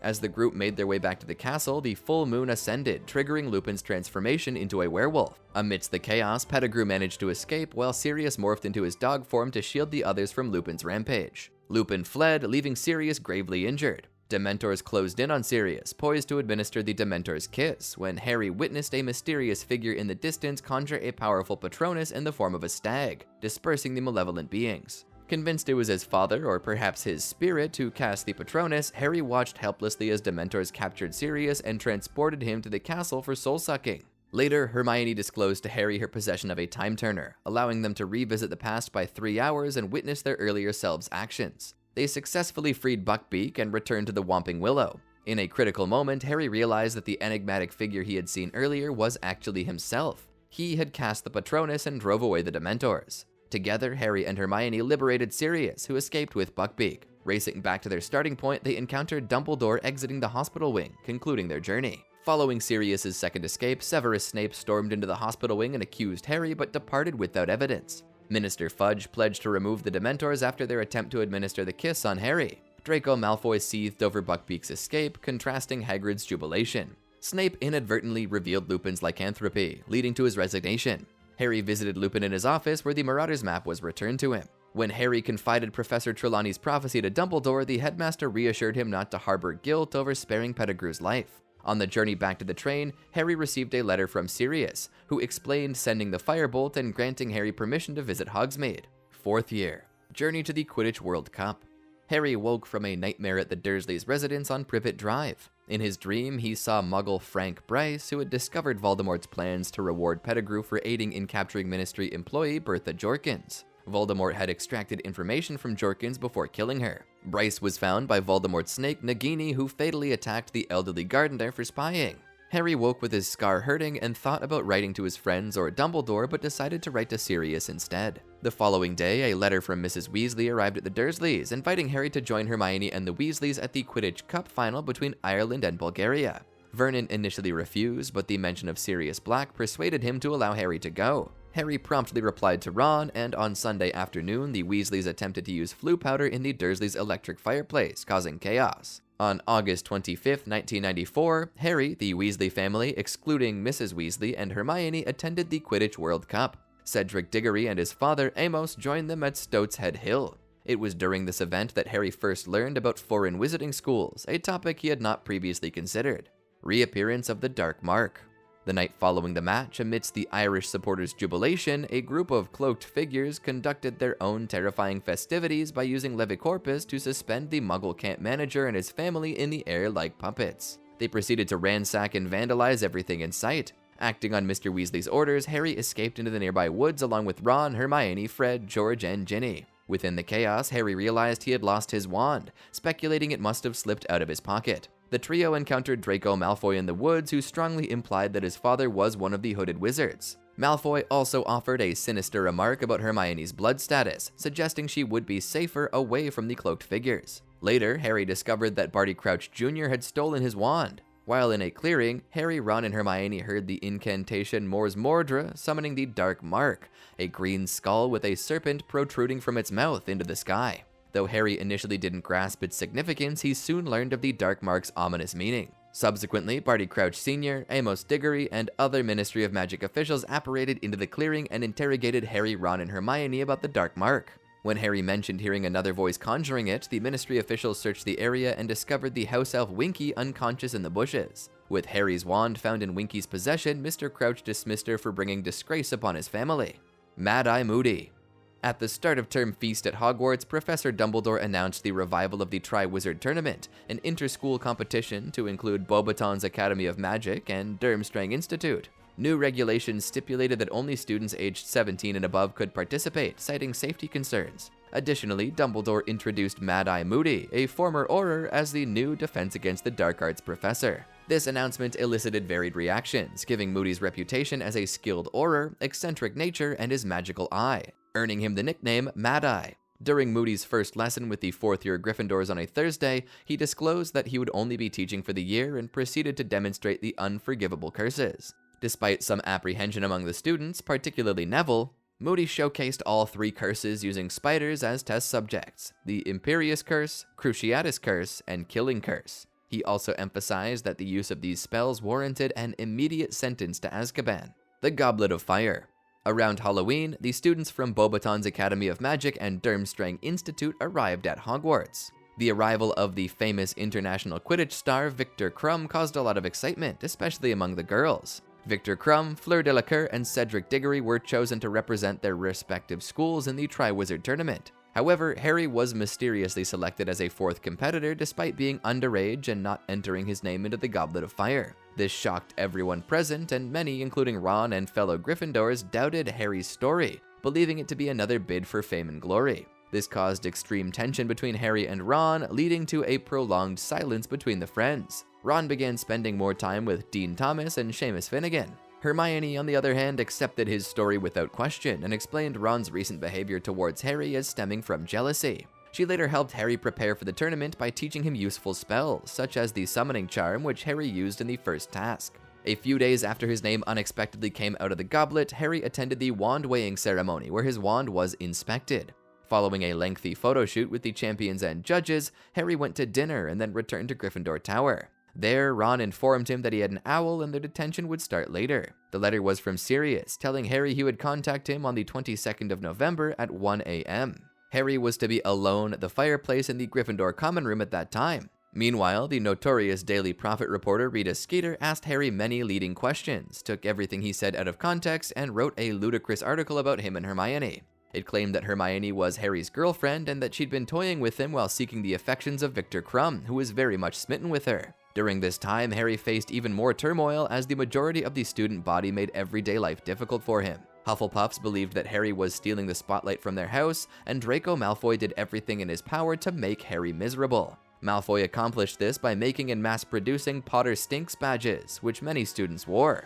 Additionally, Malfoy took to commenting and reading aloud Rita Skeeter's articles at every opportunity, making Harry very uncomfortable. The first task. In the first task, each champion had to get past a dragon to collect a golden egg. Harry received help from Hagrid, who showed him and Madame Maxime the dragons. Realizing that every champion except Cedric knew about the dragons, Harry informed Cedric about the first task to level the playing field. The newly appointed Defense Against the Dark Arts professor, Alistair Moody, saw Harry telling Cedric but did not report him. Instead, he advised Harry to play to his strengths, hinting that he should use his flying ability to get the golden egg. 4 different dragons were chosen for each champion. On the 24th of November, Fleur faced the common Welsh Green, Cedric the Swedish Short Snout, Viktor Krum the Chinese Fireball, and Harry the Hungarian Horntail, the most dangerous of the 4. Harry used a summoning charm to bring his firebolt and dodged the Horntail to get the golden egg. He escaped the task with a mild cut to the arm, grazed by one of the Horntail's spikes. Harry proved to be the fastest in capturing his egg, earning a compliment from Professor McGonagall. He and Krum tied for first place at the end of the task. After seeing how dangerous the task was, Ron realized that Harry did not put his own name in the goblet and that someone was trying to kill him. Ron made amends with Harry after months of not speaking. Harry was so relieved that Ron had come to his senses that he instantly forgave him.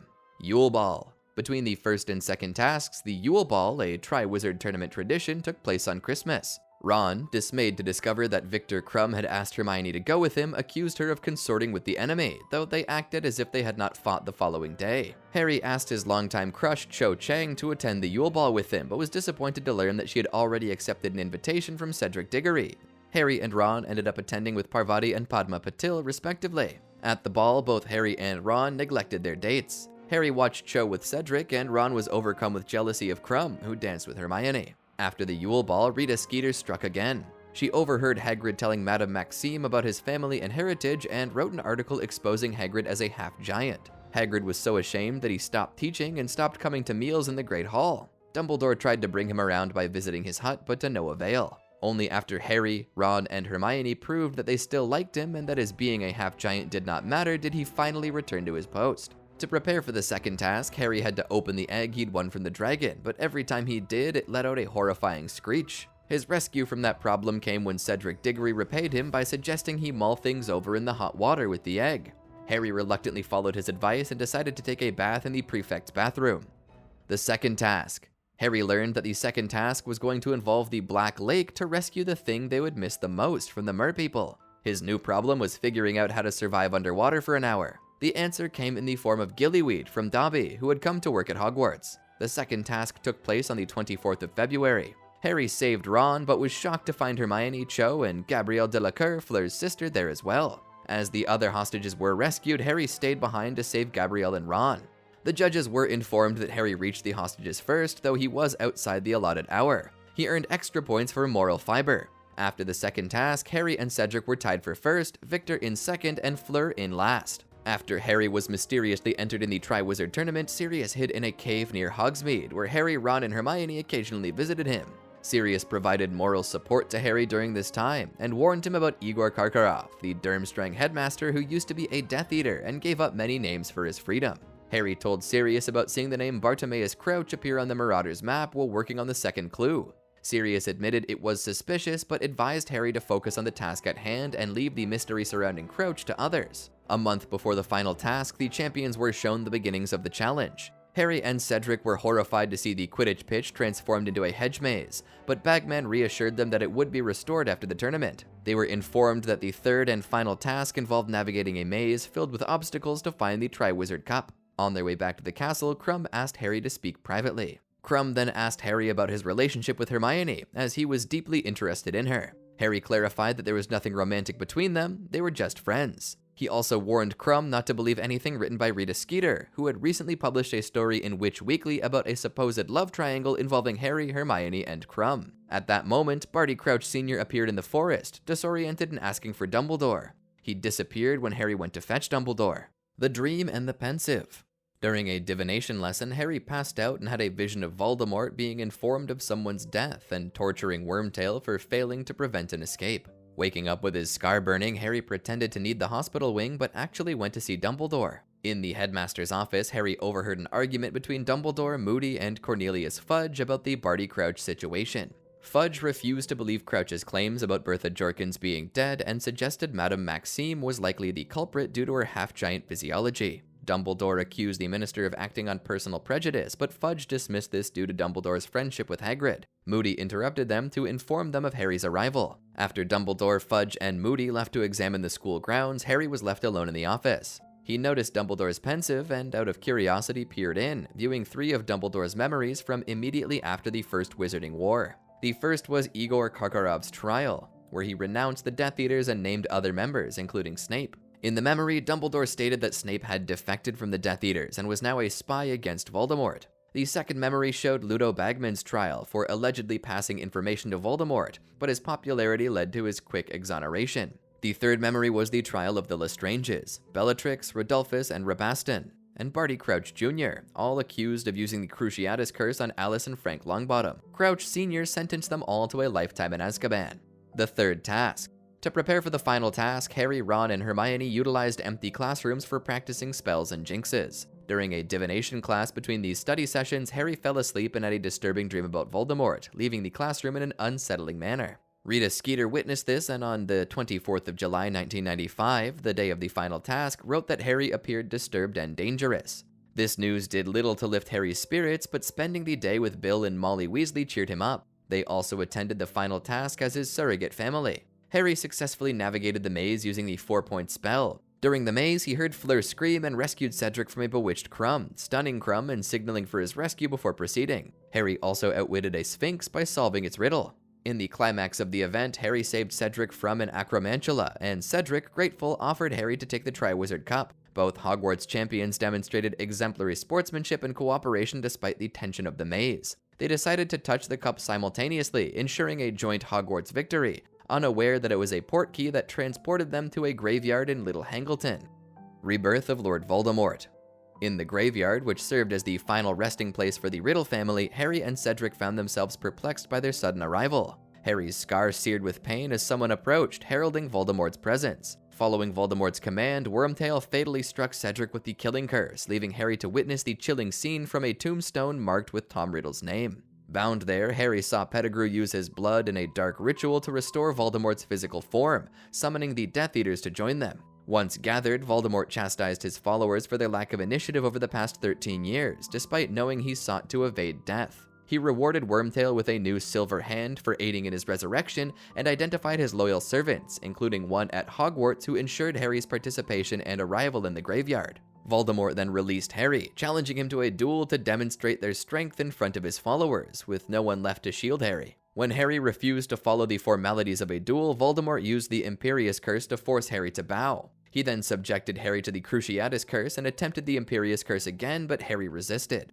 Voldemort tried to kill Harry with the Killing Curse, but Harry countered with the Disarming Charm. Their wands' unique connection caused a phenomenon known as Priori Incantatum, revealing the echoes of spells cast by their wands. In a battle of wills, Harry found temporary protection from echoes of Voldemort's past victims, including his parents and Cedric, who urged him to return Cedric's body to his parents. This distraction allowed Harry to seize Cedric's body and the portkey. Exposure of Barty Crouch Jr.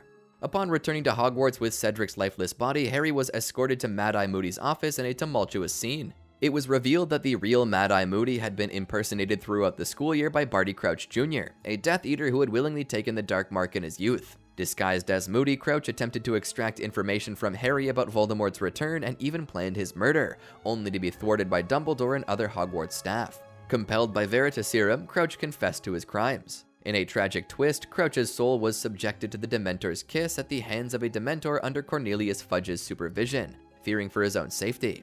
With Crouch Jr. unable to testify, the Ministry of Magic began to challenge Harry and Dumbledore's assertions about Voldemort's resurgence. Despite Dumbledore's support, Minister Fudge refused to accept the truth, fearing the disruption it would cause to their hard-won peace. The Ministry publicly denied Voldemort's return, dismissing Harry and Dumbledore as either dishonest or delusional in the media.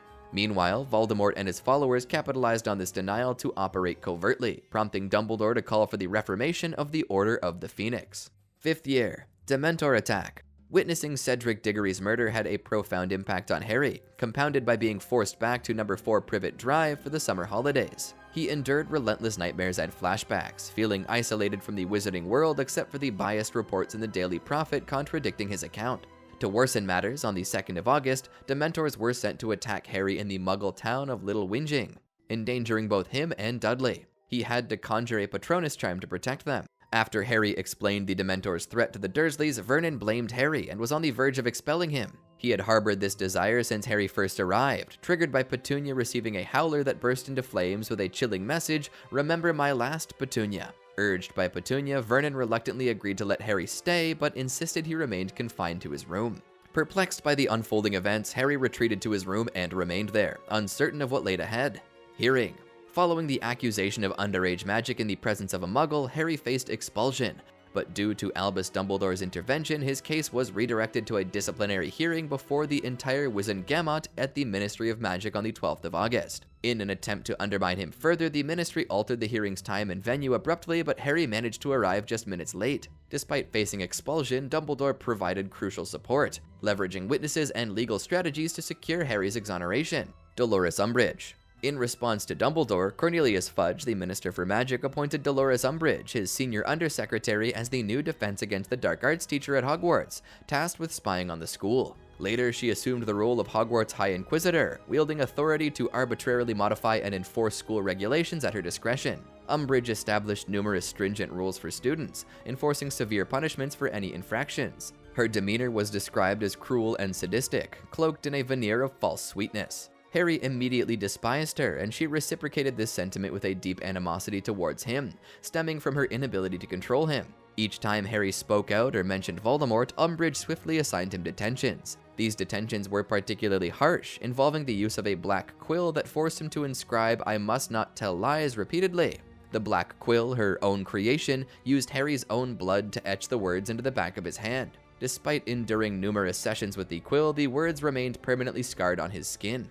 Rather than breaking his spirit, these punishments reinforced Harry's determination to uphold his beliefs regarding Voldemort's return. Umbridge mistakenly believed that these measures would silence him. However, he persisted in spreading the truth through the Quibbler about the events of the previous year, resulting in his banishment from future Hogsmeade visits. When Umbridge discovered he had given the Quibbler an exclusive interview, she banned the publication altogether, sparking widespread student interest in the magazine. Ron unexpectedly became the male Gryffindor prefect that year instead of Harry, surprising many who assumed Harry would receive the badge. It later emerged that Dumbledore had chosen Ron over Harry because he believed that Harry already had enough responsibility to be going on with. Initially jealous, Harry's feelings eased upon learning that even his father had not been chosen as a prefect. This revelation suggested that Harry's desire for the role stemmed from a wish to emulate his father, who had been head boy during his time at Hogwarts, rather than seeking personal acclaim. Dumbledore's army. Due to Fudge's rampant paranoia and his steadfast belief that Dumbledore was plotting against him, Umbridge drastically reduced the Defense Against the Dark Arts class to mere textbook readings.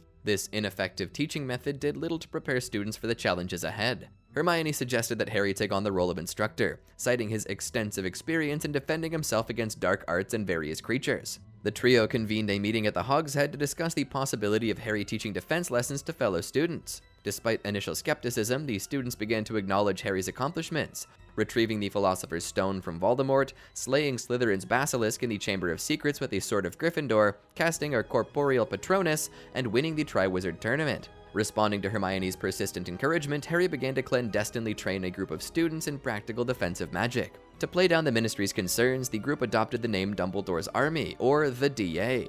Recognizing the need for secure communication, Hermione enchanted several coins with a protean charm, one for each member of the DA. When activated by Harry, each coin's numbers changed to indicate the time and date of the next meeting. Despite feeling consistently anxious and frustrated, Harry found solace in Dumbledore's army, which became his primary source of happiness and anticipation during the school day. This sentiment was shared by many members, particularly Neville and the Creevy brothers, who made significant strides under Harry's guidance. Harry instructed the group in a variety of spells, ranging from basic disarming charms to advanced techniques like the Patronus. Progress was steady, with lessons covering spells such as the Impediment Jinx, Reductor Curse, Stunning Spell, and various hexes and jinxes. The group temporarily disbanded for the Christmas break, but resumed lessons in early 1996, focusing on mastering the Shield Charm and progressing to the Patronus Charm. Some members even achieved corporeal Patronuses, though Harry speculated that this might have been due to the absence of Dementors, which were known to induce fear. Christmas on the closed ward. Cho Chang also joined the group. During their meetings, her proximity to Harry often caused her spells to falter. Before the Christmas holidays, while discussing her strategies with the stunning spell, Mistletoe suddenly appeared in the room, sensing the tension between them. Under the mistletoe, they shared their first kiss. This moment left Harry confused, especially since Cho, still grieving over her ex-boyfriend's death, cried during their kiss, which troubled Harry. Later that night, Harry shared his awkward experience with Hermione and Ron. Hermione reassured him that Cho's tears were not his fault. However, Harry's thoughts soon turned to more pressing concerns. Lord Voldemort, seeking a secret weapon against him, had become fixated on a prophecy concealed within the Ministry's Department of Mysteries, one that involved both of them. Voldemort's obsession with the Hall of Prophecy had inadvertently strengthened the connection between their minds through legilimency, a link that had been growing stronger over time. As a consequence of this deepening connection, an incident occurred after Harry fell asleep in the Boar's dormitory following his kiss with Cho. In a dream, Harry witnessed Nagini attacking Arthur Weasley and felt as though he were the snake himself. This unsettling experience caused Harry to awaken the other boys and promptly vomit. Professor McGonagall was alerted to the situation and promptly escorted Harry and Ron to Dumbledore's office. Recognizing the potential dangers of this growing link, Dumbledore instructed Snape to train Harry in occlumency to prevent further issues. Severely injured, Arthur was rushed to St. Mungo's Hospital for magical maladies and injuries. Harry, Ron, Ginny, Fred, and George traveled to Grimmauld Place via Portkey, where they were met by Sirius, who instructed them to await news. Mrs. Weasley later informed them that Arthur had survived the attack and expressed gratitude toward Harry. Despite surviving, Arthur required several doses of a blood-replenishing potion. In the hospital ward, Mr. Weasley shared space with a man bitten by a werewolf and a woman with a mysterious injury, arousing suspicions of illegal activities. Hermione joined Harry and the Weasleys at Grimmauld Place for Christmas, where Percy's return of his Weasley jumper moved his mother to tears. During their stay, Hermione, Ron, and Ginny learned that Neville's parents were residing at St. Mungo's, driven insane by torture inflicted by Death Eaters seeking information about Voldemort. They encountered their former defense against the dark arts professor Gilderoy Lockhart. Additionally, Harry finally admitted that he knew the tragic fate that had befallen Neville's parents. Occlumency. Harry attended weekly sessions disguised as remedial potions, a discomforting cover. Despite his persistent curiosity about the recurring door in his dreams, Snape tasked Harry with frequent mind invasions to train him. Each night, Snape instructed Harry to practice closing his mind, though their mutual animosity led Snape to employ unkind and discouraging methods despite his mastery. Harry, not taking the lessons seriously, often neglected to practice diligently, remaining emotionally vulnerable. Progress was minimal, with rare instances where Harry briefly resisted intrusion. The repeated mind assaults left Harry exposed, as he made little effort to willingly close his mind. During one lesson, Snape briefly left the room, tempting Harry's curiosity. Peering into Snape's pensive, Harry discovered unsettling memories of his father bullying Snape and his mother defending him. Sympathizing with Lily, Harry concluded James's treatment of Snape was unjust and bordering on cruel. The conflict escalated when Snape insulted Lily by calling her a mudblood. Although he attempted to apologize, this incident led to the end of their friendship. Discovering Harry's intrusion into his memories, Snape decided to cease occlumency lessons, a matter of indifference to Harry which he kept to himself. Understanding Snape's animosity toward James provided Harry with a new perspective on his father. He found solace in his mother's strong moral character, yet pondered why she chose to marry James. Dumbledore's escape. As the second term progressed, Harry's bond with Cho began to strain.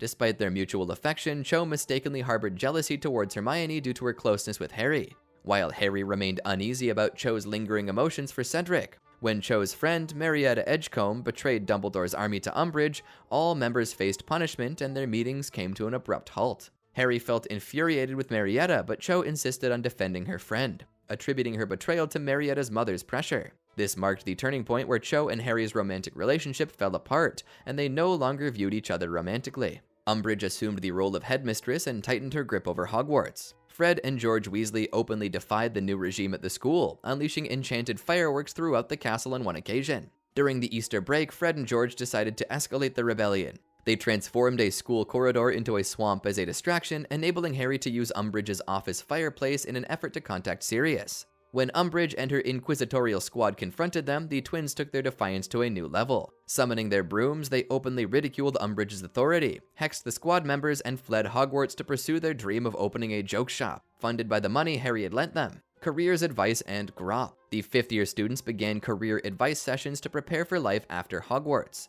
During Harry's session with Professor McGonagall, he expressed his ambition to become an Auror. Their conversation was repeatedly interrupted by Umbridge, who criticized Harry's career choice, citing the requirement for applicants to have a clean record. McGonagall, angered by Umbridge's remarks, fiercely supported Harry, leading to a heated argument between her and Umbridge. During the final Quidditch match of the year, from which Harry was banned for life by Umbridge, Hagrid returned to the school badly injured and shared with Hermione and Harry the reason for his injuries. The revelation caused them to miss much of Gryffindor's match. Hagrid also disclosed that he'd been on a mission with Madame Maxime to persuade the Giants to join Dumbledore's cause, but the Giants decided to choose with the Death Eaters due to their preference for violence. Hagrid had brought back a giant named Grop from his mission over the summer. It was revealed that Grop was Hagrid's half-brother from his mother's side, and Hagrid had been trying unsuccessfully to civilize him. Before leaving the school during owl examinations, Hagrid asked Harry and Hermione to promise to look after Grop if necessary, sparing Harry from having to venture into the forest to check on him. Skirmish in the Forbidden Forest. During the owl examinations on the 18th of June, Harry nodded off during his History of Magic exam and had a vision of Voldemort torturing Sirius, demanding the prophecy.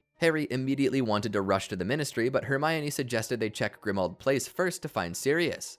Using the Flu Network in Umbridge's office, Harry peered into Grimmauld Place, where Kreacher informed him that Sirius was no longer there. Unfortunately, Umbridge caught Harry and his friends in the act. Umbridge tried to force Snape to use Veritaserum on Harry for information, but Snape claimed he had none left. Resorting to the Cruciatus Curse, Umbridge revealed that she had sent the Dementors after Harry. Hermione intervened by tricking Umbridge into the Forbidden Forest. There, Umbridge provoked the Centaurs by insulting them, resulting in them dragging her away for her derogatory remarks. Harry and Hermione managed to escape when Grop arrived, causing a distraction among the Centaurs who were looking for Hagrid. The group, including DA members Ginny Weasley, Neville Longbottom, and Luna Lovegood, who aided Harry in contacting Grimmauld Place, used Thestrals to fly to London. Battle of the Department of Mysteries. Upon reaching the Department of Mysteries, Harry led the group through various rooms in search of Sirius, but they found nothing. Doubt set in until they stumbled upon a chamber filled with crystal balls containing prophecies, one of which bore Harry's name. Ignoring Hermione's displeasure, Harry seized the prophecy only for the Death Eaters to appear, revealing it was a trap to lure him there. Harry defiantly taunted Voldemort in front of his followers, enraging Bellatrix, whom Lucius restrained to protect the prophecy. Despite Lucius's threats, Harry refused to surrender it, prompting the DA members to shatter the shelves with reductor curses, creating chaos to escape. Ron, Ginny, and Luna took another path, leaving Harry, Hermione, and Neville disoriented and chased through different chambers. In the Death Chamber, except for Harry and Neville, the rest were incapacitated in the ensuing battle. Order of the Phoenix reinforcements, alerted by Snape, arrived to join the fight. Amidst the chaos, Sirius Black fell victim to Bellatrix Lestrange's killing curse and vanished through a mysterious arch. Harry pursued Bellatrix, attempting the Cruciatus Curse but unable to kill her. Voldemort, angered by his followers' failures, tried to curse Harry again, but Dumbledore's sudden arrival saved him. Voldemort briefly possessed Harry, hoping Dumbledore would sacrifice him to kill Voldemort. However, Harry's overwhelming grief for Sirius broke Voldemort's hold, as Voldemort couldn't comprehend love. Voldemort fled with Bellatrix before the Minister and Ministry staff witnessed him, finally accepting his return. The Prophecy. Upon returning to Dumbledore's office at Hogwarts, Harry found himself locked in after Phineas Nigellus Black mentioned Sirius. Irritated by the portrait's references to Dumbledore, Harry's frustration escalated into anger as he began to damage Dumbledore's belongings, demanding to be released. Despite Harry's outburst, Dumbledore remained composed and acknowledged Harry's right to be upset. He urged Harry to listen, promising him the chance to vent and even attack him afterward if he wished. Dumbledore proceeded to reveal Harry the true reason why Voldemort had targeted him as an infant. According to a prophecy, Harry was destined to confront and defeat the Dark Lord, possessing qualities Voldemort lacked, especially the ability to love, a subject also under investigation in a sealed room within the Department of Mysteries. The Ministry of Magic, prompted by the battle's revelations, finally acknowledged Voldemort's return. Harry and Dumbledore were vindicated, though Sirius, honored posthumously by the Ministry, did not live to see his exoneration. Significant changes followed, such as Umbridge's removal, yet lingering distrust of Dumbledore persisted within the Ministry. 6th year, helping recruit Horace Slughorn. After the Battle of the Department of Mysteries, Harry was sent back to 4 Privet Drive for the summer holidays. There, consumed by grief over his godfather's death, he remained secluded in his room, neglecting meals. Following the battle's occurrence in the Hall of Prophecy, speculation within the wizarding community, fueled by reports from the Daily Prophet, erroneously labeled Harry as the Chosen One, destined to confront and defeat Lord Voldemort. Early in the summer, Dumbledore requested Harry's presence for an undisclosed mission. Arriving late one Friday evening at 4 Privet Drive to fetch Harry, Dumbledore's unexpected visit startled Harry's aunt and uncle. Before they could depart, however, there was a matter to address: Sirius's will. Harry inherited his godfather's estate, which included 12 Grimmauld Place, the Black family vault, and Sirius's eccentric house elf Kreacher. Despite Harry's lingering resentment toward Kreacher for his role in Sirius's death, Harry permitted Dumbledore to continue using Grimmauld Place as headquarters for the Order. With business settled, Dumbledore apparated Harry to the quaint village of Budleigh Babberton, where Harry met Horace Slughorn. During their time together, Harry and Slughorn reminisced about former students, discussed enhanced security measures at Hogwarts, and negotiated Slughorn's return to the school in exchange for improved terms. After their visit, Dumbledore dropped Harry off at the Burrow, where Harry spent the remainder of the summer enjoying 2-sided Quidditch matches. Later in the season, Harry received news that he had achieved 7 owls, 1 outstanding, 5 exceeds expectations, and 1 acceptable. Additionally, he was pleasantly surprised to be appointed captain of the Gryffindor Quidditch team, granting him equal status with the prefects. Newt classes. Upon discovering Professor Slughorn's penchant for favoritism, Harry experienced it firsthand when he and several others were invited to join Slughorn's Slug Club during the journey to Hogwarts on the Hogwarts Express. Uncomfortable with the situation, Harry left as soon as possible and opted to eavesdrop on Draco Malfoy instead. Harry's previous suspicions about Malfoy's involvement with the Dark Mark were further fueled by what he overheard. Arriving late to the welcoming feast due to his encounter with Malfoy, who had caught him eavesdropping and immobilized him with a full-body bind curse, Harry was shocked to find out that Snape had been appointed as the defense against the dark arts professor. Despite his disappointment, Harry's hopes of becoming an Auror were revived when Slughorn agreed to accept his exceeds expectations score in potions. During the school year, Harry enrolled in Charms, Defense Against the Dark Arts, Herbology, Potions, and Transfiguration. He borrowed an old textbook from Slughorn's supply cabinet previously owned by a student known as the Half-Blood Prince, which contained numerous handwritten notes that significantly improved Harry's potion skills. His proficiency in the subject even earned him a reward from Slughorn, a small vial of Felix Felicis, also known as Liquid Luck. Private lessons. As promised, Dumbledore commenced a series of private lessons with Harry focusing on Lord Voldemort. In their first session, Dumbledore used his pensieve to show Harry the first of several memories he had collected about Voldemort's past. These lessons were aimed at uncovering Voldemort's secrets and vulnerabilities.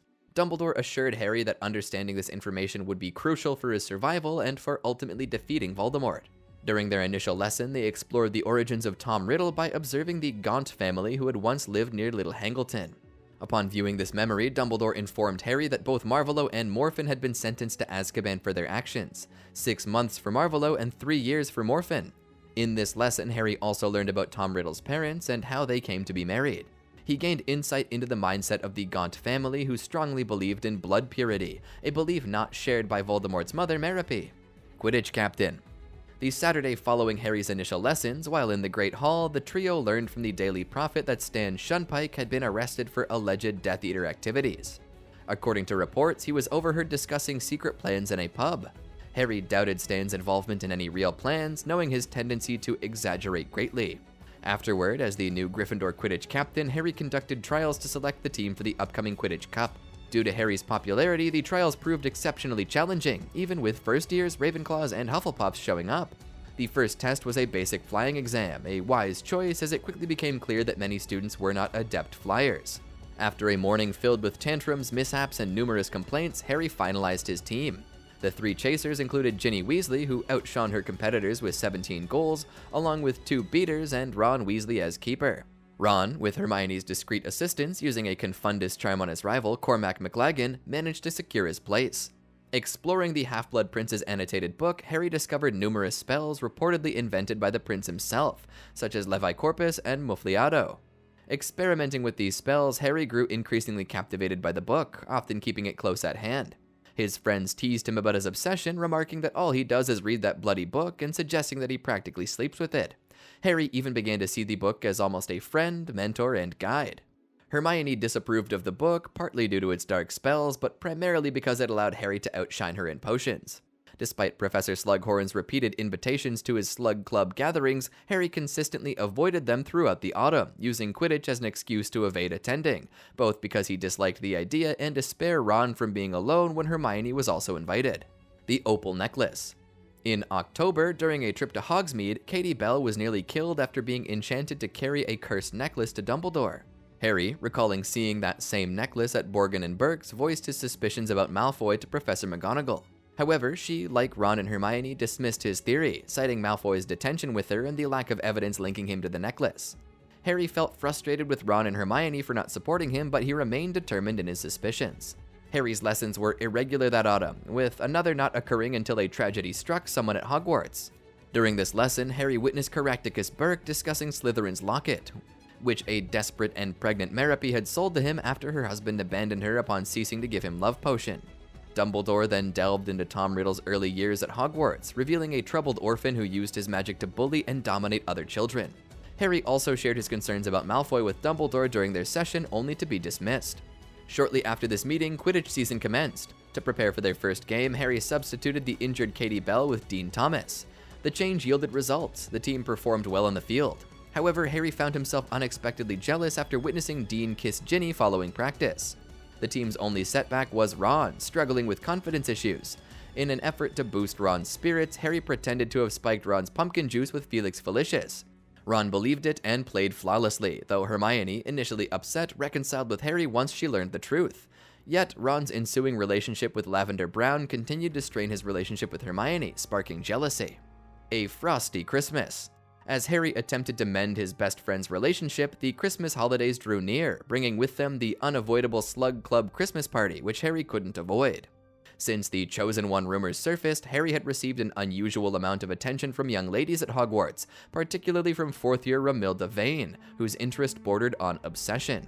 Unable to ask Ginny to the party, Harry invited Luna Lovegood to accompany him as a friend, much to Luna's delight and the disappointment of the giggling girls who awaited Harry with mistletoe, casting resentful glances.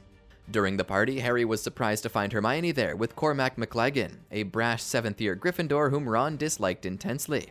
Hermione admitted she brought McLaggen solely to annoy Ron, a decision she regretted when McLaggen proved less than courteous, dominating the conversation with tales of himself and Quidditch. Harry endured discussions with both Snape and Slughorn about his potion-making skills and future career aspirations. Later, after Malfoy was caught gatecrashing the party by Filch, Harry learned that Malfoy was indeed involved in something sinister. He also discovered Snape had made an unbreakable vow with Narcissa to protect Draco. Harry's Christmas proved far from enjoyable when he was accosted by the new Minister for Magic, Rufus Scrimgeour. Scrimgeour had been eager to meet with Harry for months, using Percy Weasley as an introduction. The minister disrupted the Weasley family Christmas, attempting to persuade Harry to become a symbol for the ministry, an offer Harry adamantly refused. During their meeting, Harry outlined his reasons for rejecting the ministry's overtures: the ministry's failure to effectively combat Death Eaters, Dolores Umbridge's continued influence, their negligence when Harry warned about Voldemort's return, their corruption and complacency, and his refusal to be exploited. This frank discussion left Harry and Scrimgeour at odds with each other. Poisoned mead. Upon Harry's return to Hogwarts, his irregular lessons with Dumbledore resumed. In early January, Harry delved into a memory that strongly suggested Riddle had murdered his own father and grandparents after his 5th year at Hogwarts. Dumbledore then presented Harry with a peculiar memory, one that Professor Slughorn had apparently altered, assigning Harry his first task: retrieve the true memory from Slughorn.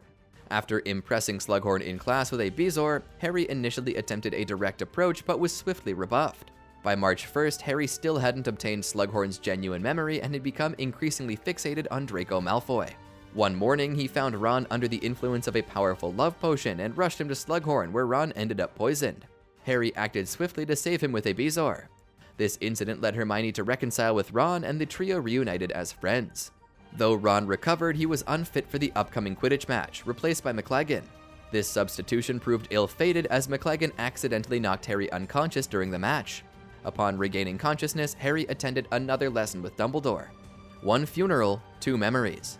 During his session with the headmaster, Harry received a stern rebuke from Dumbledore for failing to complete his assignment. He witnessed a memory where a young Tom Riddle murdered Hepzibah Smith to obtain her prized artifacts, Slytherin's locket and Hufflepuff's cup, and also cursed the defense against the dark arts position at Hogwarts. Despite these revelations, Harry remained unable to obtain Slughorn's memory and continued to focus intently on Malfoy, his fixation bordering on obsession. It was Ron who proposed a solution to Harry's dilemma with Slughorn: liquid luck. That evening, Harry took the potion and not only successfully acquired the memory, but also resolved many personal issues, including ending Ginny Weasley's relationship with Dean Thomas and helping Ron break up with his overly clingy girlfriend, Lavender Brown. After acquiring the memory, Harry immediately went to Dumbledore, even though it was well past midnight. The memory confirmed Dumbledore's theory that Voldemort had created multiple Horcruxes, dark magical objects to ensure his immortality. They speculated that these Horcruxes included significant items like Riddle's diary and Slytherin's locket. Before Harry left, Dumbledore promised to involve him in their efforts should they discover another Horcrux. With the memory secured, Harry's thoughts were consumed by Quidditch and his ongoing concern regarding Malfoy. Sectum Sempra. During Katie's return to school, Harry questioned her about the necklace's origins. She revealed being Imperious in the Three Broomsticks restroom. In the week leading to the final Quidditch match, Harry encountered Malfoy in distress in the bathroom, leading to a duel. With Malfoy almost resorting to an unforgivable curse, Harry used Sectum Sempra, a spell from the Half-Blood Prince's book with unknown effects, nearly fatally injuring Malfoy. This earned Harry numerous Saturday detentions with Snape and a scolding from McGonagall. Unable to play in the final match, Harry endured his first detention anxiously. Upon its completion, he returned to Gryffindor Tower to find the team had won the Quidditch Cup without him. Despite learning of Ginny and Dean's breakup and reconciling his feelings, Harry hesitated to ask her out, fearing Ron's reaction. In a spontaneous moment, he kissed Ginny amid the celebrations, watched by a crowd he had often thought about. This impromptu kiss followed Ginny's embrace, marking the start of their relationship. Skirmish in the Horcrux Cave. On June 30th, Dumbledore guided Harry away from Hogwarts in pursuit of a Horcrux. Before their departure, Dumbledore had Harry vow to obey any command given to him, regardless of his personal feelings. They apparated from Hogsmeade to a coastal cave where Tom Riddle had terrorized 2 children from his orphanage during his youth. Inside, Dumbledore sought out the Horcrux's second line of defense, speaking in a hushed language that revealed a concealed doorway opened only by offering blood. The cave demanded passage through a toll of blood, leading to a small boat reaching for the island in its center.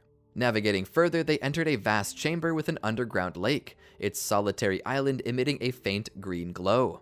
Harry's attempt to summon the Horcrux failed, prompting Dumbledore to uncover a hidden boat for their safe passage across the lake. During the journey, Dumbledore disclosed another defense of the Horcrux. The lake teemed with Inferi, reanimated corpses of Voldemort's victims, ready to assail anyone touching its waters. Dumbledore advised Harry on using fire against them, who feared both light and warmth. Though Harry felt unease at the thought of the hidden Inferi below, Dumbledore swiftly reassured him.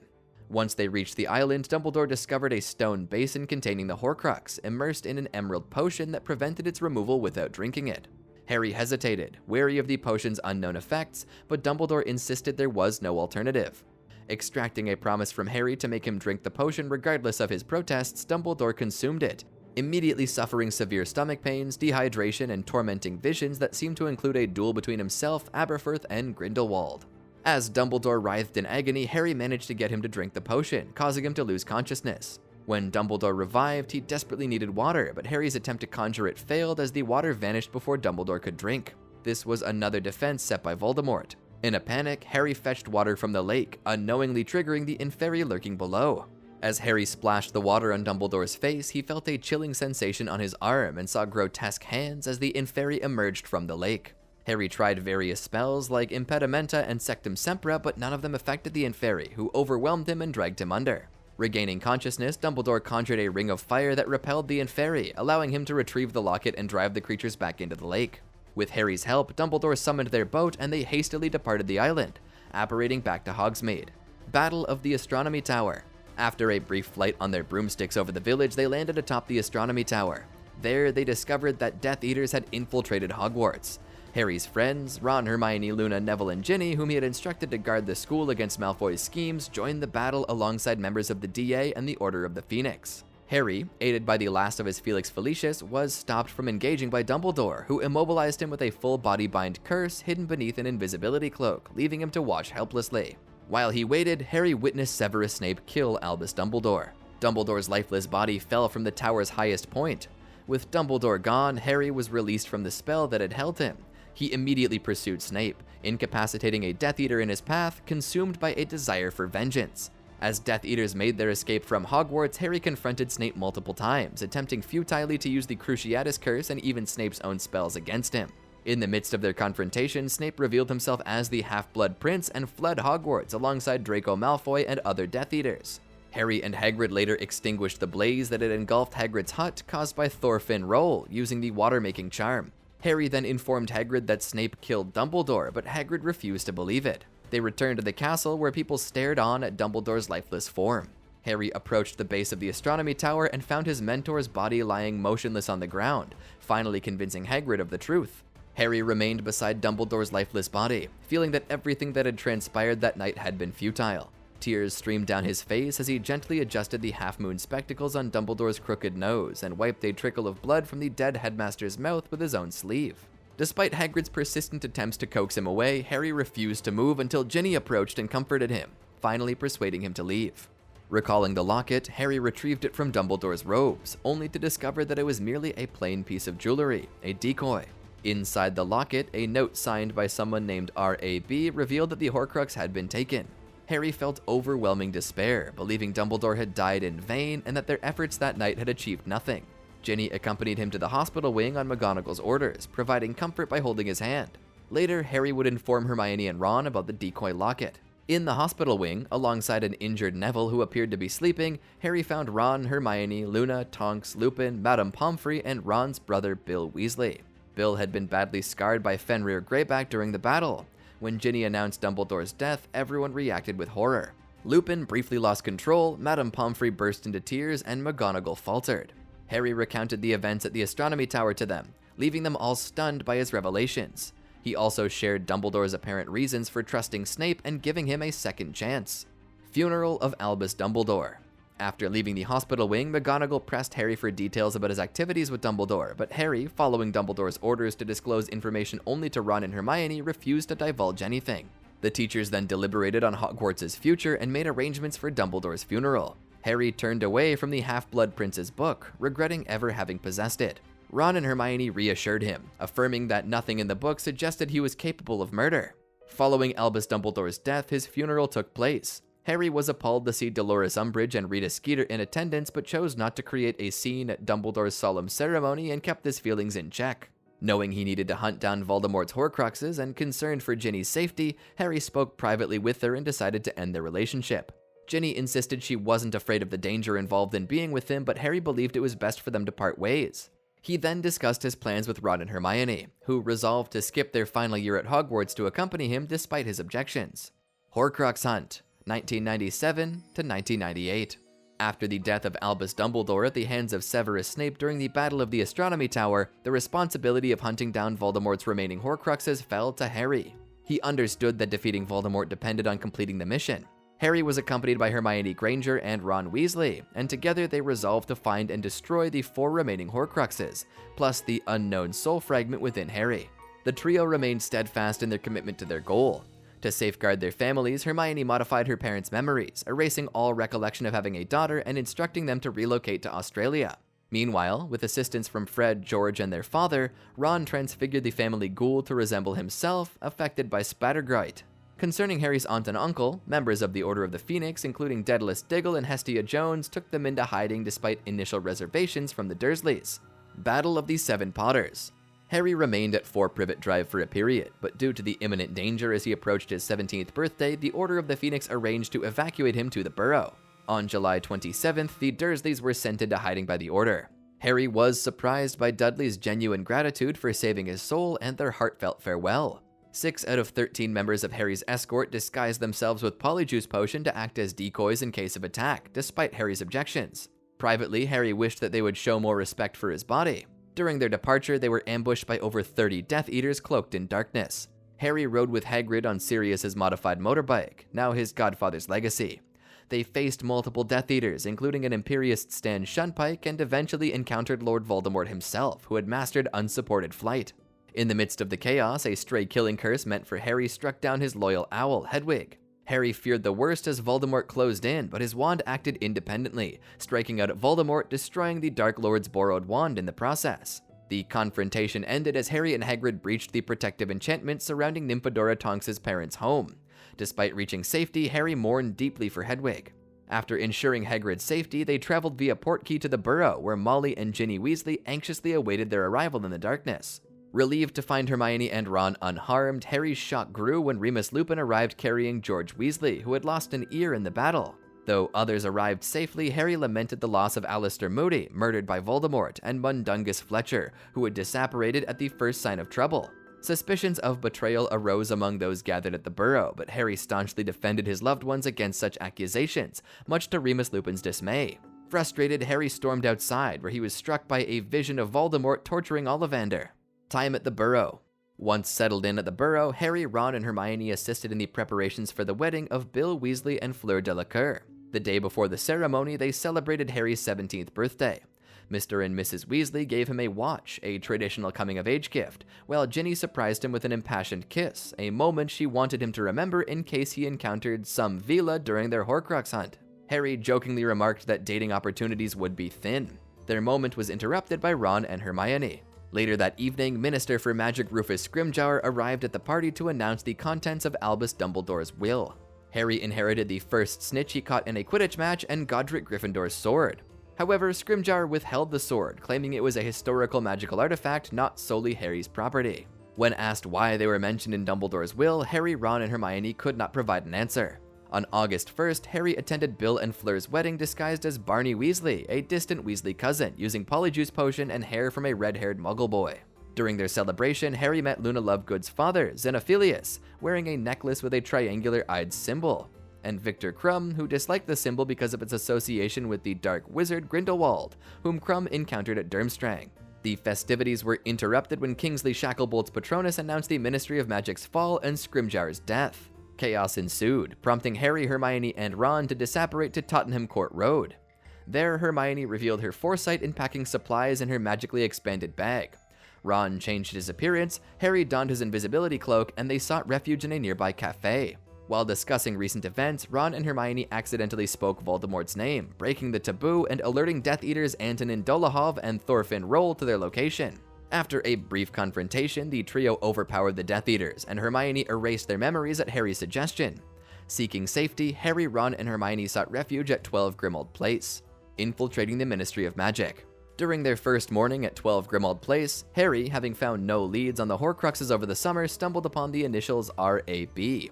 Once Hermione recalled that the locket had been in the house during the Order of the Phoenix's occupation, Harry summoned Creature, who revealed that Mundungus Fletcher had stolen it and sold it to Dolores Umbridge. Later that day, Remus Lupin visited, asking to join their mission, but Harry refused upon learning of Tonks's pregnancy, causing a rift between them. Over the next month, they took turns using the invisibility cloak to surveil the Ministry entrance.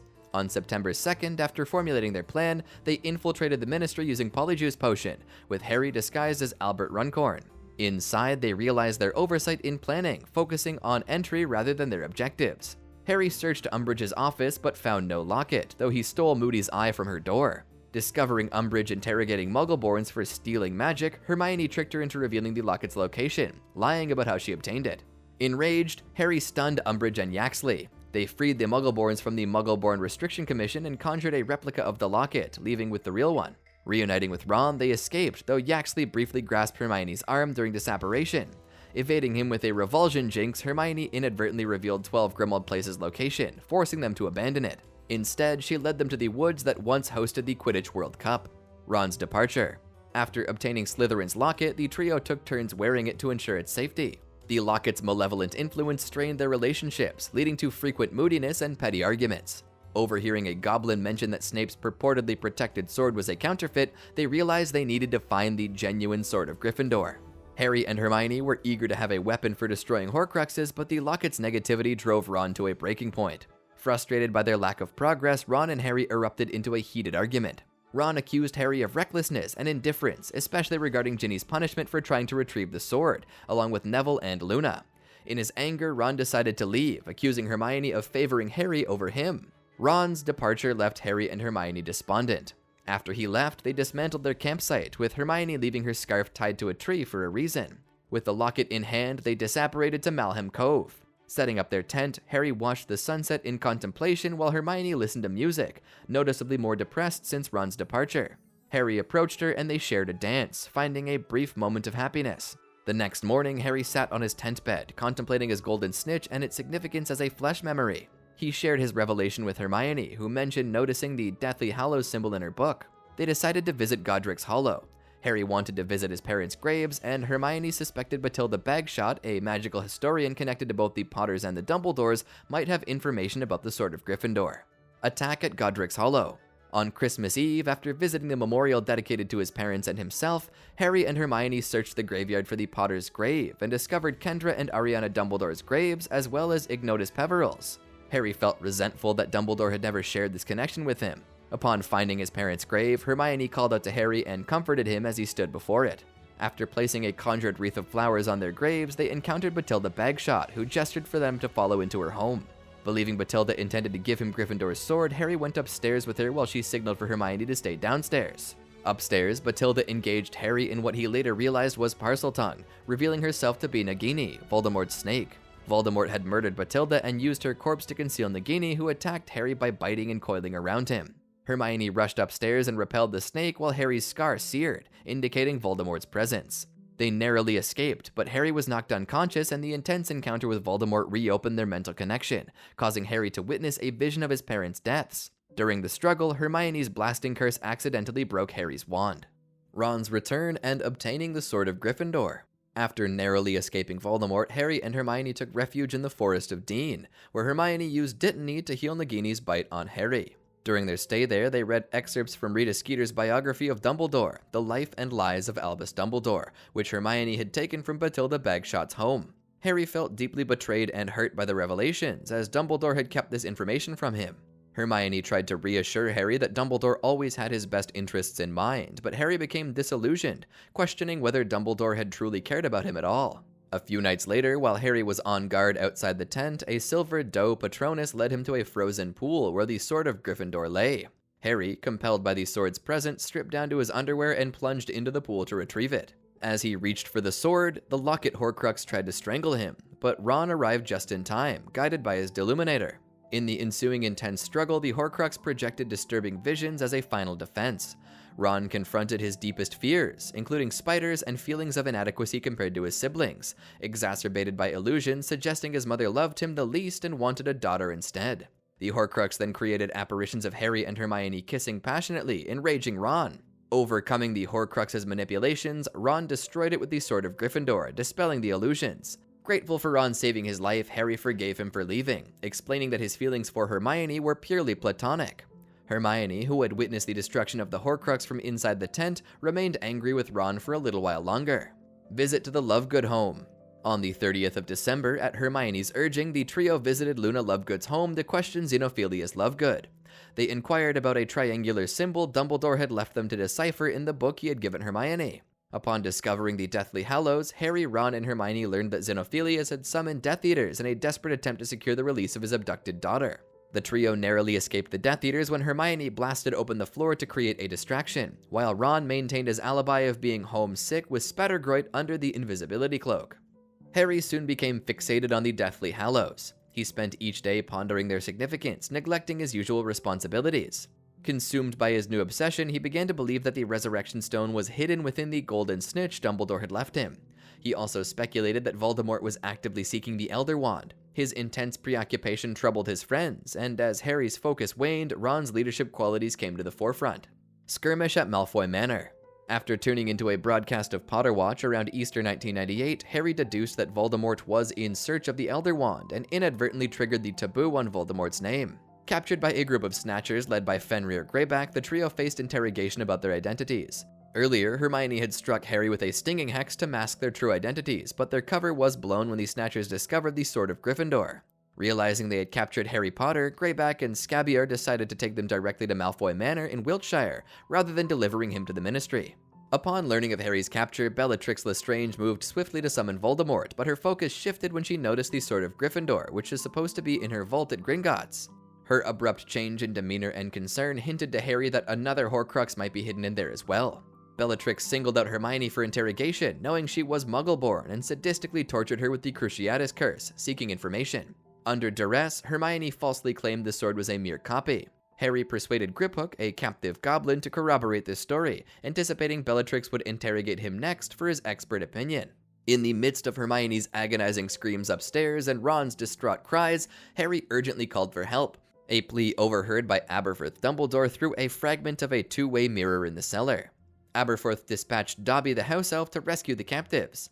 Harry instructed Dobby to transport Luna Lovegood, Garrick Ollivander, and Dean Thomas to Shell Cottage, while he and Ron ventured upstairs to rescue Hermione. Along the way, they faced Peter Pettigrew, whose silver hand turned against him and strangled him to death when he hesitated to harm Harry, who reminded him of a past debt. A struggle ensued, during which Harry disarmed Draco Malfoy and, together with Ron, liberated Hermione and Griphook with Dobby's aid. Dobby's death. After escaping Malfoy Manor via disapparation, Bellatrix Lestrange hurled a silver dagger toward them. Harry felt a brief relief upon realizing they had successfully apparated to Shell Cottage with Ron, Hermione, and Dobby, but his relief turned to horror as he saw the knife embedded in the elf's chest. Harry gently laid Dobby on the grass, where the elf collapsed and uttered his final words, calling out Harry's name. Luna, whom Dobby had saved, advised Harry to let him rest peacefully by closing his eyes. Deciding not to use magic, Harry chose to dig Dobby's grave manually with a shovel as a gesture of honoring Dobby's bravery and easing his own grief. With each scoop of earth, he poured his time, effort, and sweat into the task. During this solemn act, Harry caught glimpses of Lord Voldemort furious with Bellatrix, the Malfoys, and others present at the manor for their failure to keep Harry and the other prisoners captive. With his scar now tingling with Voldemort's presence, Harry found strength in his grief and love for Dobby, learning to control and deny Voldemort's access to his mind. He attributed this newfound control to his deep emotions for his lost friend. As he dug the grave, Harry came to a deeper understanding. He realized that despite the allure of the Deathly Hallows, Dumbledore had entrusted him with the task of destroying Horcruxes. Harry reaffirmed his trust in Dumbledore, embracing his mentor's guidance. At Dobby's funeral, Luna Lovegood delivered a brief eulogy, and Harry bid a final farewell to one of his most loyal friends. Stay at Shell Cottage. After Dobby's death, Harry, Ron, and Hermione remained at Shell Cottage for an extended period. During their stay, they devised a plan with Griphook to break into the Lestrange vault and retrieve the Horcrux inside. Griphook insisted on acquiring Godric Gryffindor's sword in return for his assistance, but Harry negotiated so that the transfer would only occur after he had used the sword to destroy the remaining Horcruxes. Harry also gathered crucial information about the Elder Wand from Ollivander. Confirming his suspicions, he learned that Voldemort was indeed searching for the powerful wand.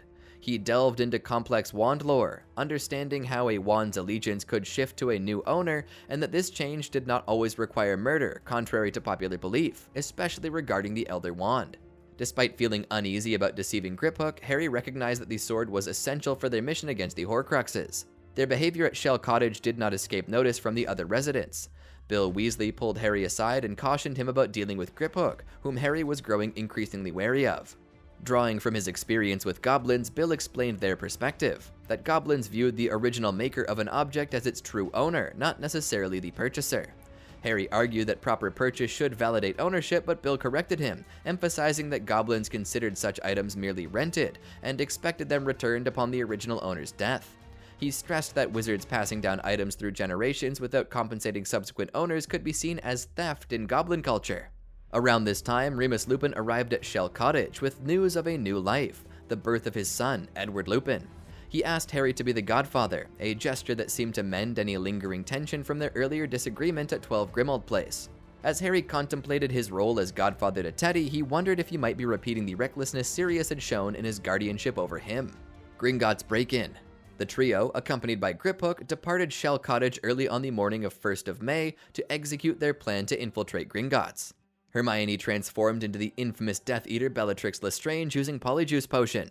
To enhance the disguise, they also used Bellatrix's wand that Harry had seized at Malfoy Manor. Ron underwent a transfiguration to appear as a foreign wizard named Dragomir Despard, while Harry carried Griphook on his shoulders, both concealed under the invisibility cloak.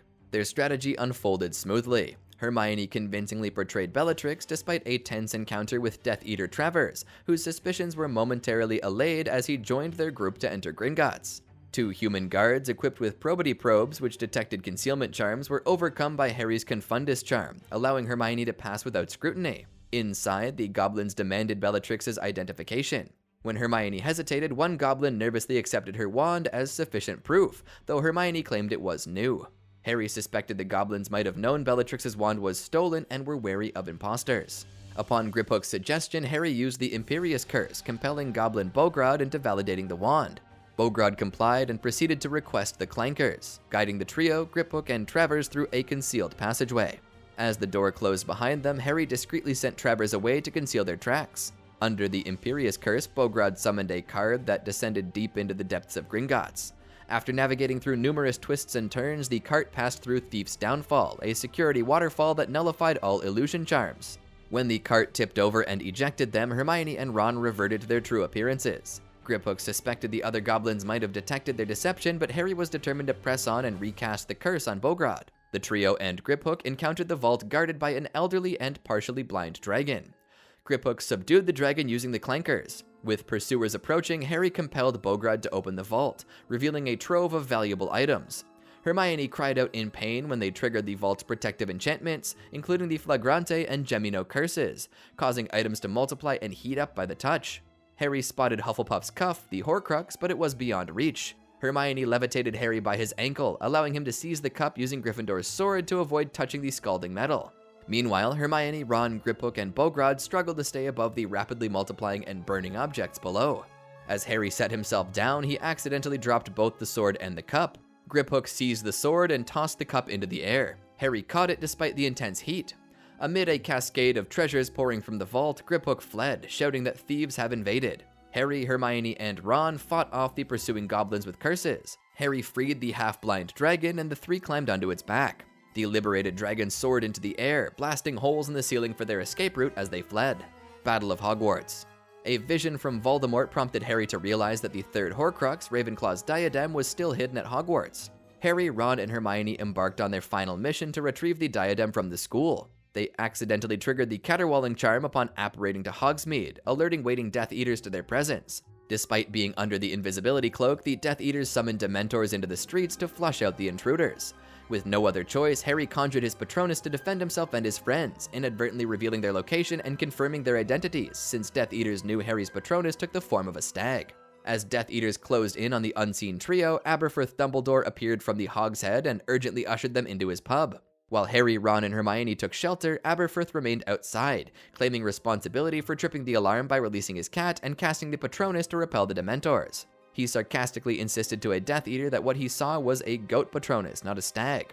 Enraged but deceived, the Death Eaters accepted his explanation and withdrew.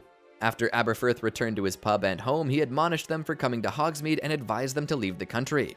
Following a brief and heated argument with Harry, Aberforth led the grateful trio directly into Hogwarts through a concealed entrance behind the portrait of his late sister, Ariana Dumbledore. Neville Longbottom, acting as their guide, then escorted them to the Room of Requirement, where they were warmly welcomed by the reassembled Dumbledore's army, many of whom bore bruises and injuries but were eager to confront the Death Eaters who had taken over the school. Harry attempted to explain that he, Ron, and Hermione had returned for a specific purpose, but Neville rallied other allies with a call to arms. Initially hesitant due to trust issues, Harry eventually decided, after discussions with Ron and Hermione, to accept their help.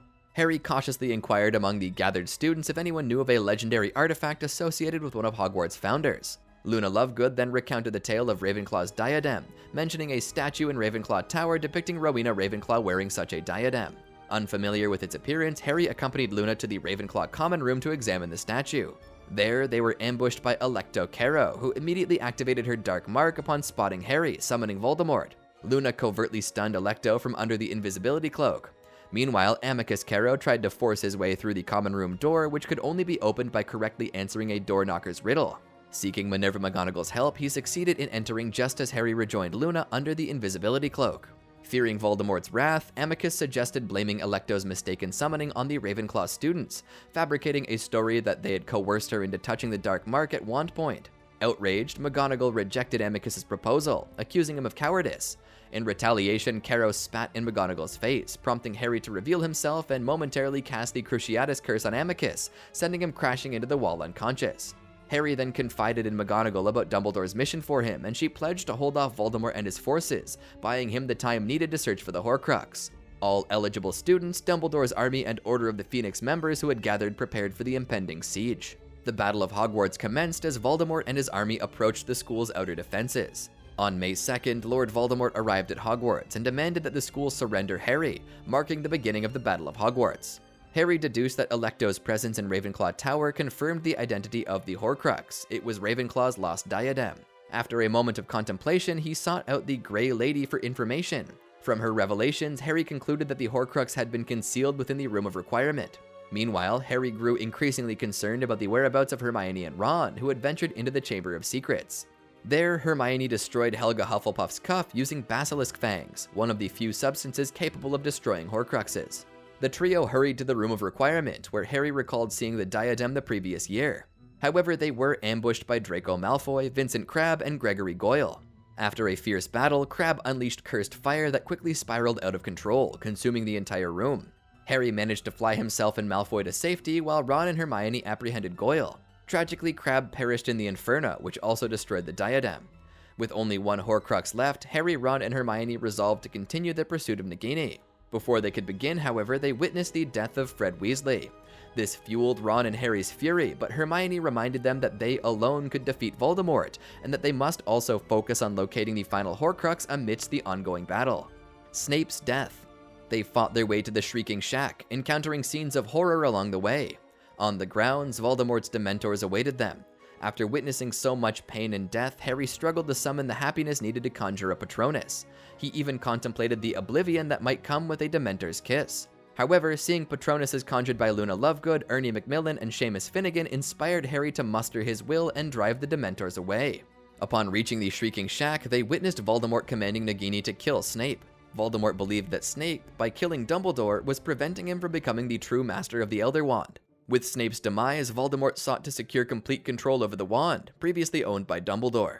Before dying, Snape entrusted Harry with memories to view in the pensive and implored him to look into his eyes. Returning to the castle, Harry encountered the devastating sight of Remus Lupin and Nymphadora Tonks's corpses alongside Fred's. Overwhelmed with grief, he left his friends momentarily to delve into Albus Dumbledore's pensive, seeking solace in another's memories to momentarily distract him from the tragedy unfolding around him.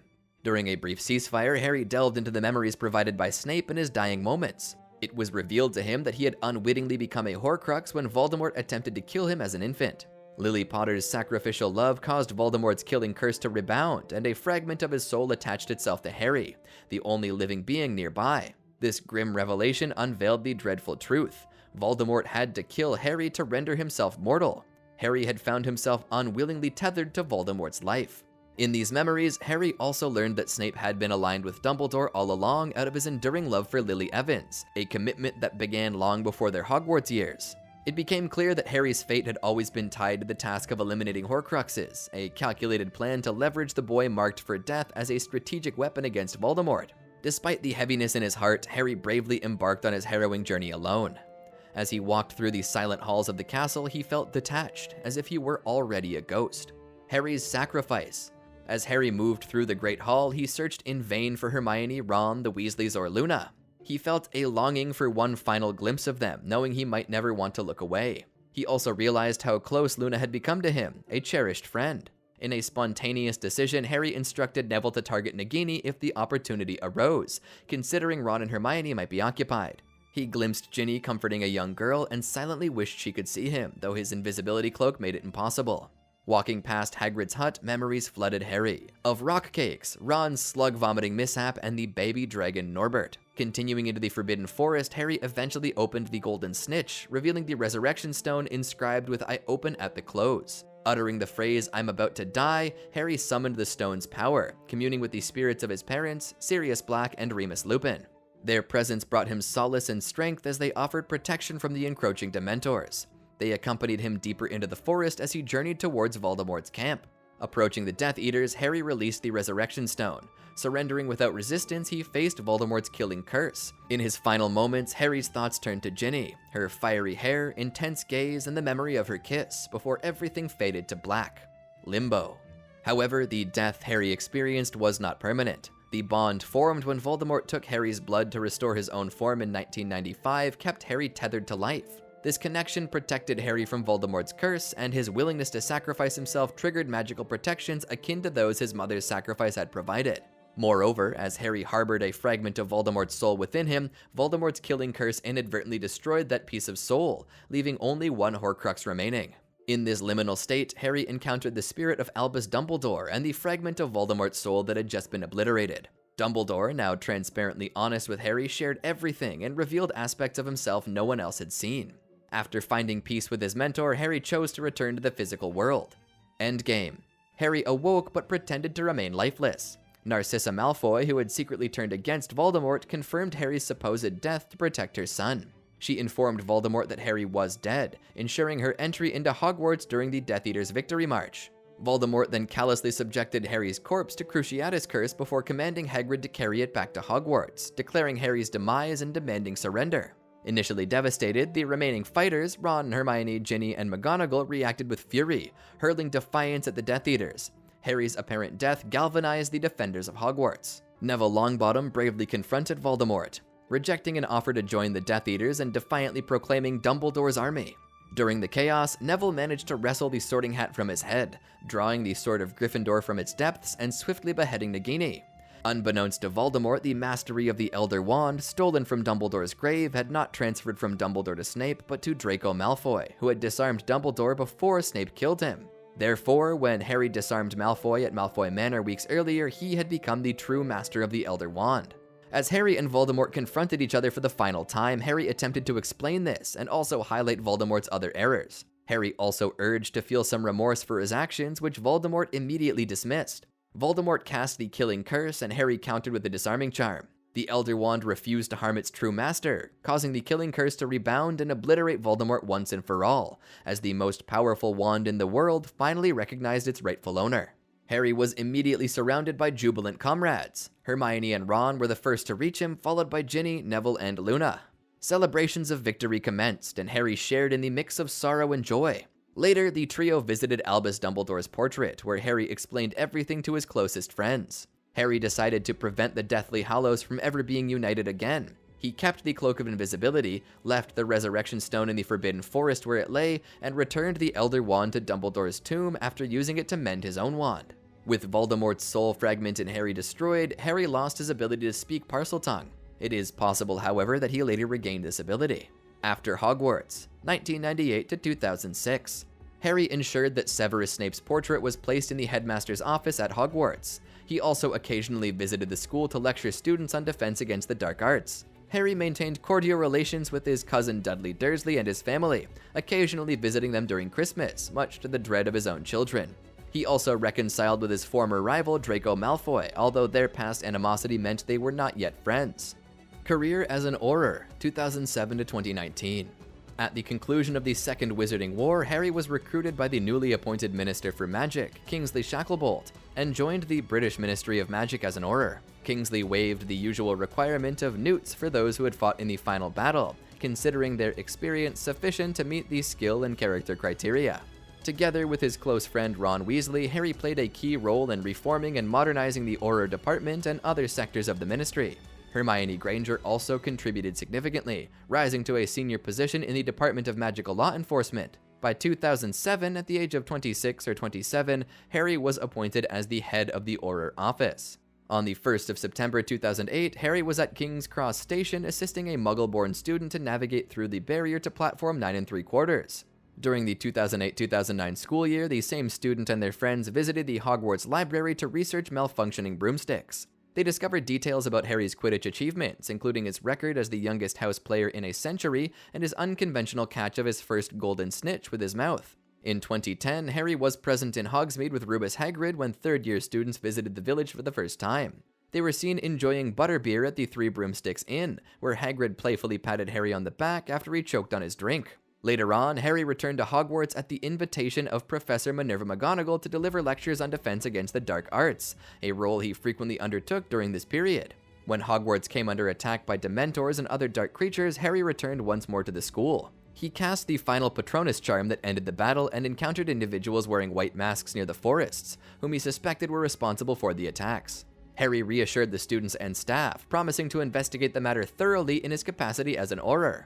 Harry was also invited by George Weasley to help promote his joke products, competing against Ron, who favored more traditional items. George incorporated Harry's identity as the Chosen One into the slogan for the products. Despite being his best friend, George reminded Harry that as the financier of their joke shop, business decisions needed to prioritize success over personal relationships. Harry agreed that innovation was key to attracting customers, citing the success Fred and George achieved by creating new, popular products in the market. During a sales event at Zonko's joke shop, Harry conversed with Hermione, who was assisting Ron. They were joined by the Muggle-born student, discussing these business endeavors. The student questioned if it was solely business, prompting Harry to express his weariness with conventional jokes, noting that those bitten by a nose-biting teacup numerous times would not easily be fooled again. He offered tokens to the student to try out the products firsthand. On Horace Slughorn's birthday, Harry returned to Hogwarts, presenting him with a pineapple-scented cake. They reminisced about Harry's mother Lily and shared moments, possibly joined by the Muggle-born student during the occasion. 2014 Quidditch World Cup. Harry married Ginny, likely before 2005 and certainly by 2014. By 2017, they had 3 children, sons James Sirius and Albus Severus, and daughter Lily Luna. Rising tensions. On the 1st of September 2017, Harry and Ginny accompanied their 3 children to King's Cross Station to see James and Albus off to Hogwarts. There they met Ron and Hermione with their 2 children, Rose and Hugo. When Albus expressed anxiety about possibly being sorted into Slytherin House, Harry reassured him that being named after 2 Hogwarts headmasters, one of whom was a Slytherin, was a testament to his bravery, which Harry deeply admired. He assured Albus that his parents would be proud of him regardless of what house he was sorted into, and shared with him the secret that the Sorting Hat considers the students' preferences, a detail Harry had not shared with his other children. When Harry picked Albus up from King's Cross after his first year at Hogwarts, he was surprised to find Albus distant and reserved. This was due to the pressure Albus felt under Harry's legacy and the expectations others had of him. During his first year, Albus had formed a close friendship with Scorpius Malfoy, which Harry was not comfortable with. He questioned why Albus seemed content with only one friend, and their relationship remained strained in the years that followed. In September 2018, Harry took Albus to King's Cross again, but Albus expressed a desire to be alone, feeling uncomfortable with the attention they received as Harry Potter and his disappointing son. Harry was hurt by this and attributed Albus's distance to his friendship with Scorpius Malfoy, Draco Malfoy's son. Harry even demanded that Albus end the friendship, but Albus refused. In September 2019, Harry accompanied Albus to King's Cross once more and handed him the permission slip for Hogsmeade. Albus, however, burned the slip, stating he had no interest in going to Hogsmeade and walked away, leaving Harry angry and frustrated. Their father-son relationship continued to deteriorate, worsening over time. Head of the Department of Magical Law Enforcement, 2020. Experimental Time Turner. By late summer of 2020, Harry had ascended into the position of head of the Department of Magical Law Enforcement. Upon receiving intelligence regarding an illegal and highly potent time turner, Harry led his team of Aurors in a raid on the Knot residence, where they confiscated the device. In a duel, Harry overpowered Knot and subsequently apprehended him for possessing an unregistered and advanced time turner. It was revealed that Knot had crafted at least 2 time turners for Lucius Malfoy, who had commissioned them. One prototype, restricted to a 5-minute time boundary, was seized by Potter and later used by his son to journey into the past. The enhanced time turner, shimmering in gold and capable of extended stays in the past, remained in Lucius's possession, unused. Harry entrusted the prototype time turner to Hermione, who held the role of Minister for Magic, for safekeeping. Amidst his paperwork-laden office, Harry and Hermione discussed recent activities involving former allies of Voldemort and emphasized the necessity for decisive action. They discussed sightings of mountain trolls riding graphorns through Hungary, giants with winged tattoos traversing the Greek seas, and werewolves retreating entirely underground. Amos Diggory's request. Later at his home, Harry received a visit from Amos Diggory, who had heard rumors about the time turner. It remained unclear where he acquired this information. Albus and Delphi Diggory, who claimed to be Amos's caregiver and niece, were present during the conversation. Amos fervently urged Harry to use the time turner to go back in time and save Cedric, arguing that Cedric deserved a chance at a full life and was more than just a spare. However, Harry firmly declined, citing the potential catastrophic consequences of altering the past, which Amos bitterly criticized as cold-hearted. Later in the evening, Harry attempted to reconcile with Albus. He offered Albus the old baby blanket that had once belonged to Lily, his mother. The gesture was deeply sentimental for Harry, as it was one of the few physical remnants he had of his mother. When Albus rejected the gift, it sparked a heated argument where both expressed regrettable sentiments, even wishing they weren't related. Harry regretted his words immediately, but the damage was done. Subsequently, Harry began experiencing nightmares and pains in his scar, sensations he had not felt since his final confrontation with Voldemort. Concerned, Ginny tried to comfort him and encouraged him to confide in Hermione. Together, they held a public meeting to discuss the situation, but their warnings of impending danger were met with skepticism from the community, who were reluctant to accept that a new threat loomed. Draco accused Harry of seeking attention, storming out in frustration. Later, Harry, Ginny, and Draco discovered that Albus and Scorpius were missing, prompting Draco to confront Harry in anger. Ginny intervened before the confrontation escalated, and they decided to retrieve the Time Turner to assist Amos in saving Cedric. Ginny concluded that Albus had run away following his argument with Harry, while Draco expressed dismay that Scorpius had been drawn into their family issues. Searching for Albus Potter. Albus and Scorpius' adventures with the Time Turner led to the creation of two distinct alternate timelines, each carrying potentially disastrous consequences. In one timeline, Harry had a dream that revealed Albus' whereabouts in the Forbidden Forest. As they searched, Harry encountered the centaur Bane, who ominously spoke of a dark cloud haunting Albus, which Harry interpreted as Scorpius. His concerns about his son's friendship with Scorpius deepened further. Eventually, they found the boys just after their return from the past. Scorpius was unharmed, and Albus had suffered a broken arm. Albus was taken to the school's hospital wing, where Harry sought counsel from a portrait of Dumbledore. In a cathartic moment, Harry vented decades of repressed emotions stemming from his traumatic childhood.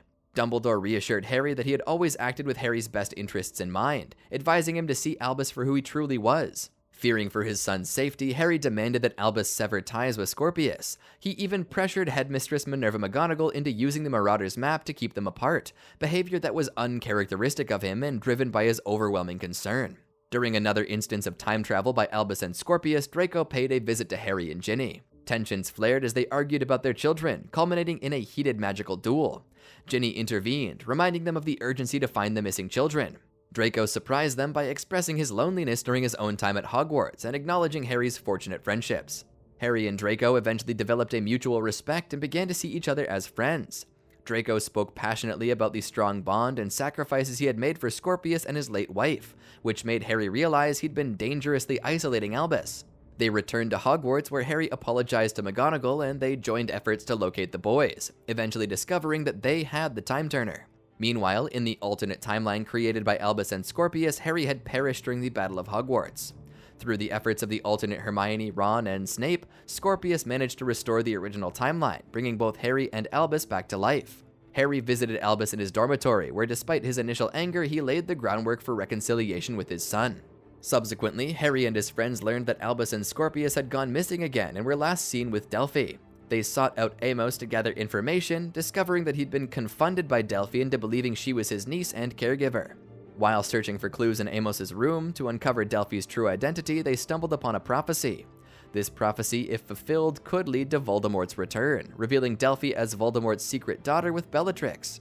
However, without knowing when or where Delphi, Albus, and Scorpius were in time, they could only wait and prepare for what might come next.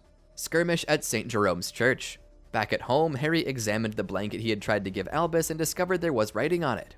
To his shock, he realized it was a message sent by Albus from the past. Harry and Ginny noted the date, October 30th, 1981, one day before Voldemort murdered Harry's parents. They immediately alerted Ron and Hermione. Draco, who joined them, secretly disclosed that his family possessed a more potent and valuable Time Turner than the Ministry's prototype, making it desirable to true Death Eaters. They traveled back in time to find Albus and Scorpius. However, prompted by Ginny, they realized Delphi's true intentions were not to kill baby Harry, but to prevent Voldemort from doing so in the hopes of strengthening his reign. Delphi believed that her existence would make Voldemort capable of feeling love, a quality she believed was lacking and had led to his original downfall. It was unanimously decided that they would disguise Harry to resemble Voldemort, hoping to deceive Delphi and thwart her plan to save the real Voldemort. Harry was chosen because of his intimate knowledge of Voldemort from their Horcrux connection and his restored ability to understand Parseltongue. Delphi pleaded with her father to acknowledge her before the transfiguration spell unraveled. Upon realizing the ruse, Delphi engaged in a fierce duel with Harry, later joined by his friends and Albus. Together they managed to overpower her. Delphi pleaded that she only wanted to know her father, but Harry solemnly explained that changing the past was impossible. They couldn't alter what had happened. As they heard Voldemort approaching to kill Harry's parents, Delphi attempted to call out to him, but Hermione and Malfoy silenced her and sent her back to the present day. Harry decided to witness the tragic scene of his parents' murder once more, this time with Albus by his side, seeking closure. They returned to the present when a distraught Hagrid arrived to take Harry to the Dursleys. Visiting the dead. Upon returning to Hogwarts, Harry invited Albus to accompany him one afternoon on a trek up a steep hill. There, Harry disclosed that he had brought Albus to Cedric Diggory's grave, a place he frequented to offer his apologies for his involvement in Cedric's death. The Calamity. During Kingsley's tenure as minister, Harry played a role in advancing werewolf rights by initiating an outreach program. He proposed providing free wolfsbane potions to werewolves in need, aiming to support their welfare. Shortly after, Harry was appointed as the leader of the Statute of Secrecy Task Force during a series of significant breaches known as the Calamity, the Unforgivable. In the spring of 2021, Harry and Hermione faced threats from the Unforgivable after seizing control of Calamity surges from the Cabal. And that, my friends, is the life of Harry Potter. So far. We'll see how things change once that new series comes out. Make sure you like the video if you liked it and subscribe for more like this. Thanks for watching, and we'll see you next time. Excelsior!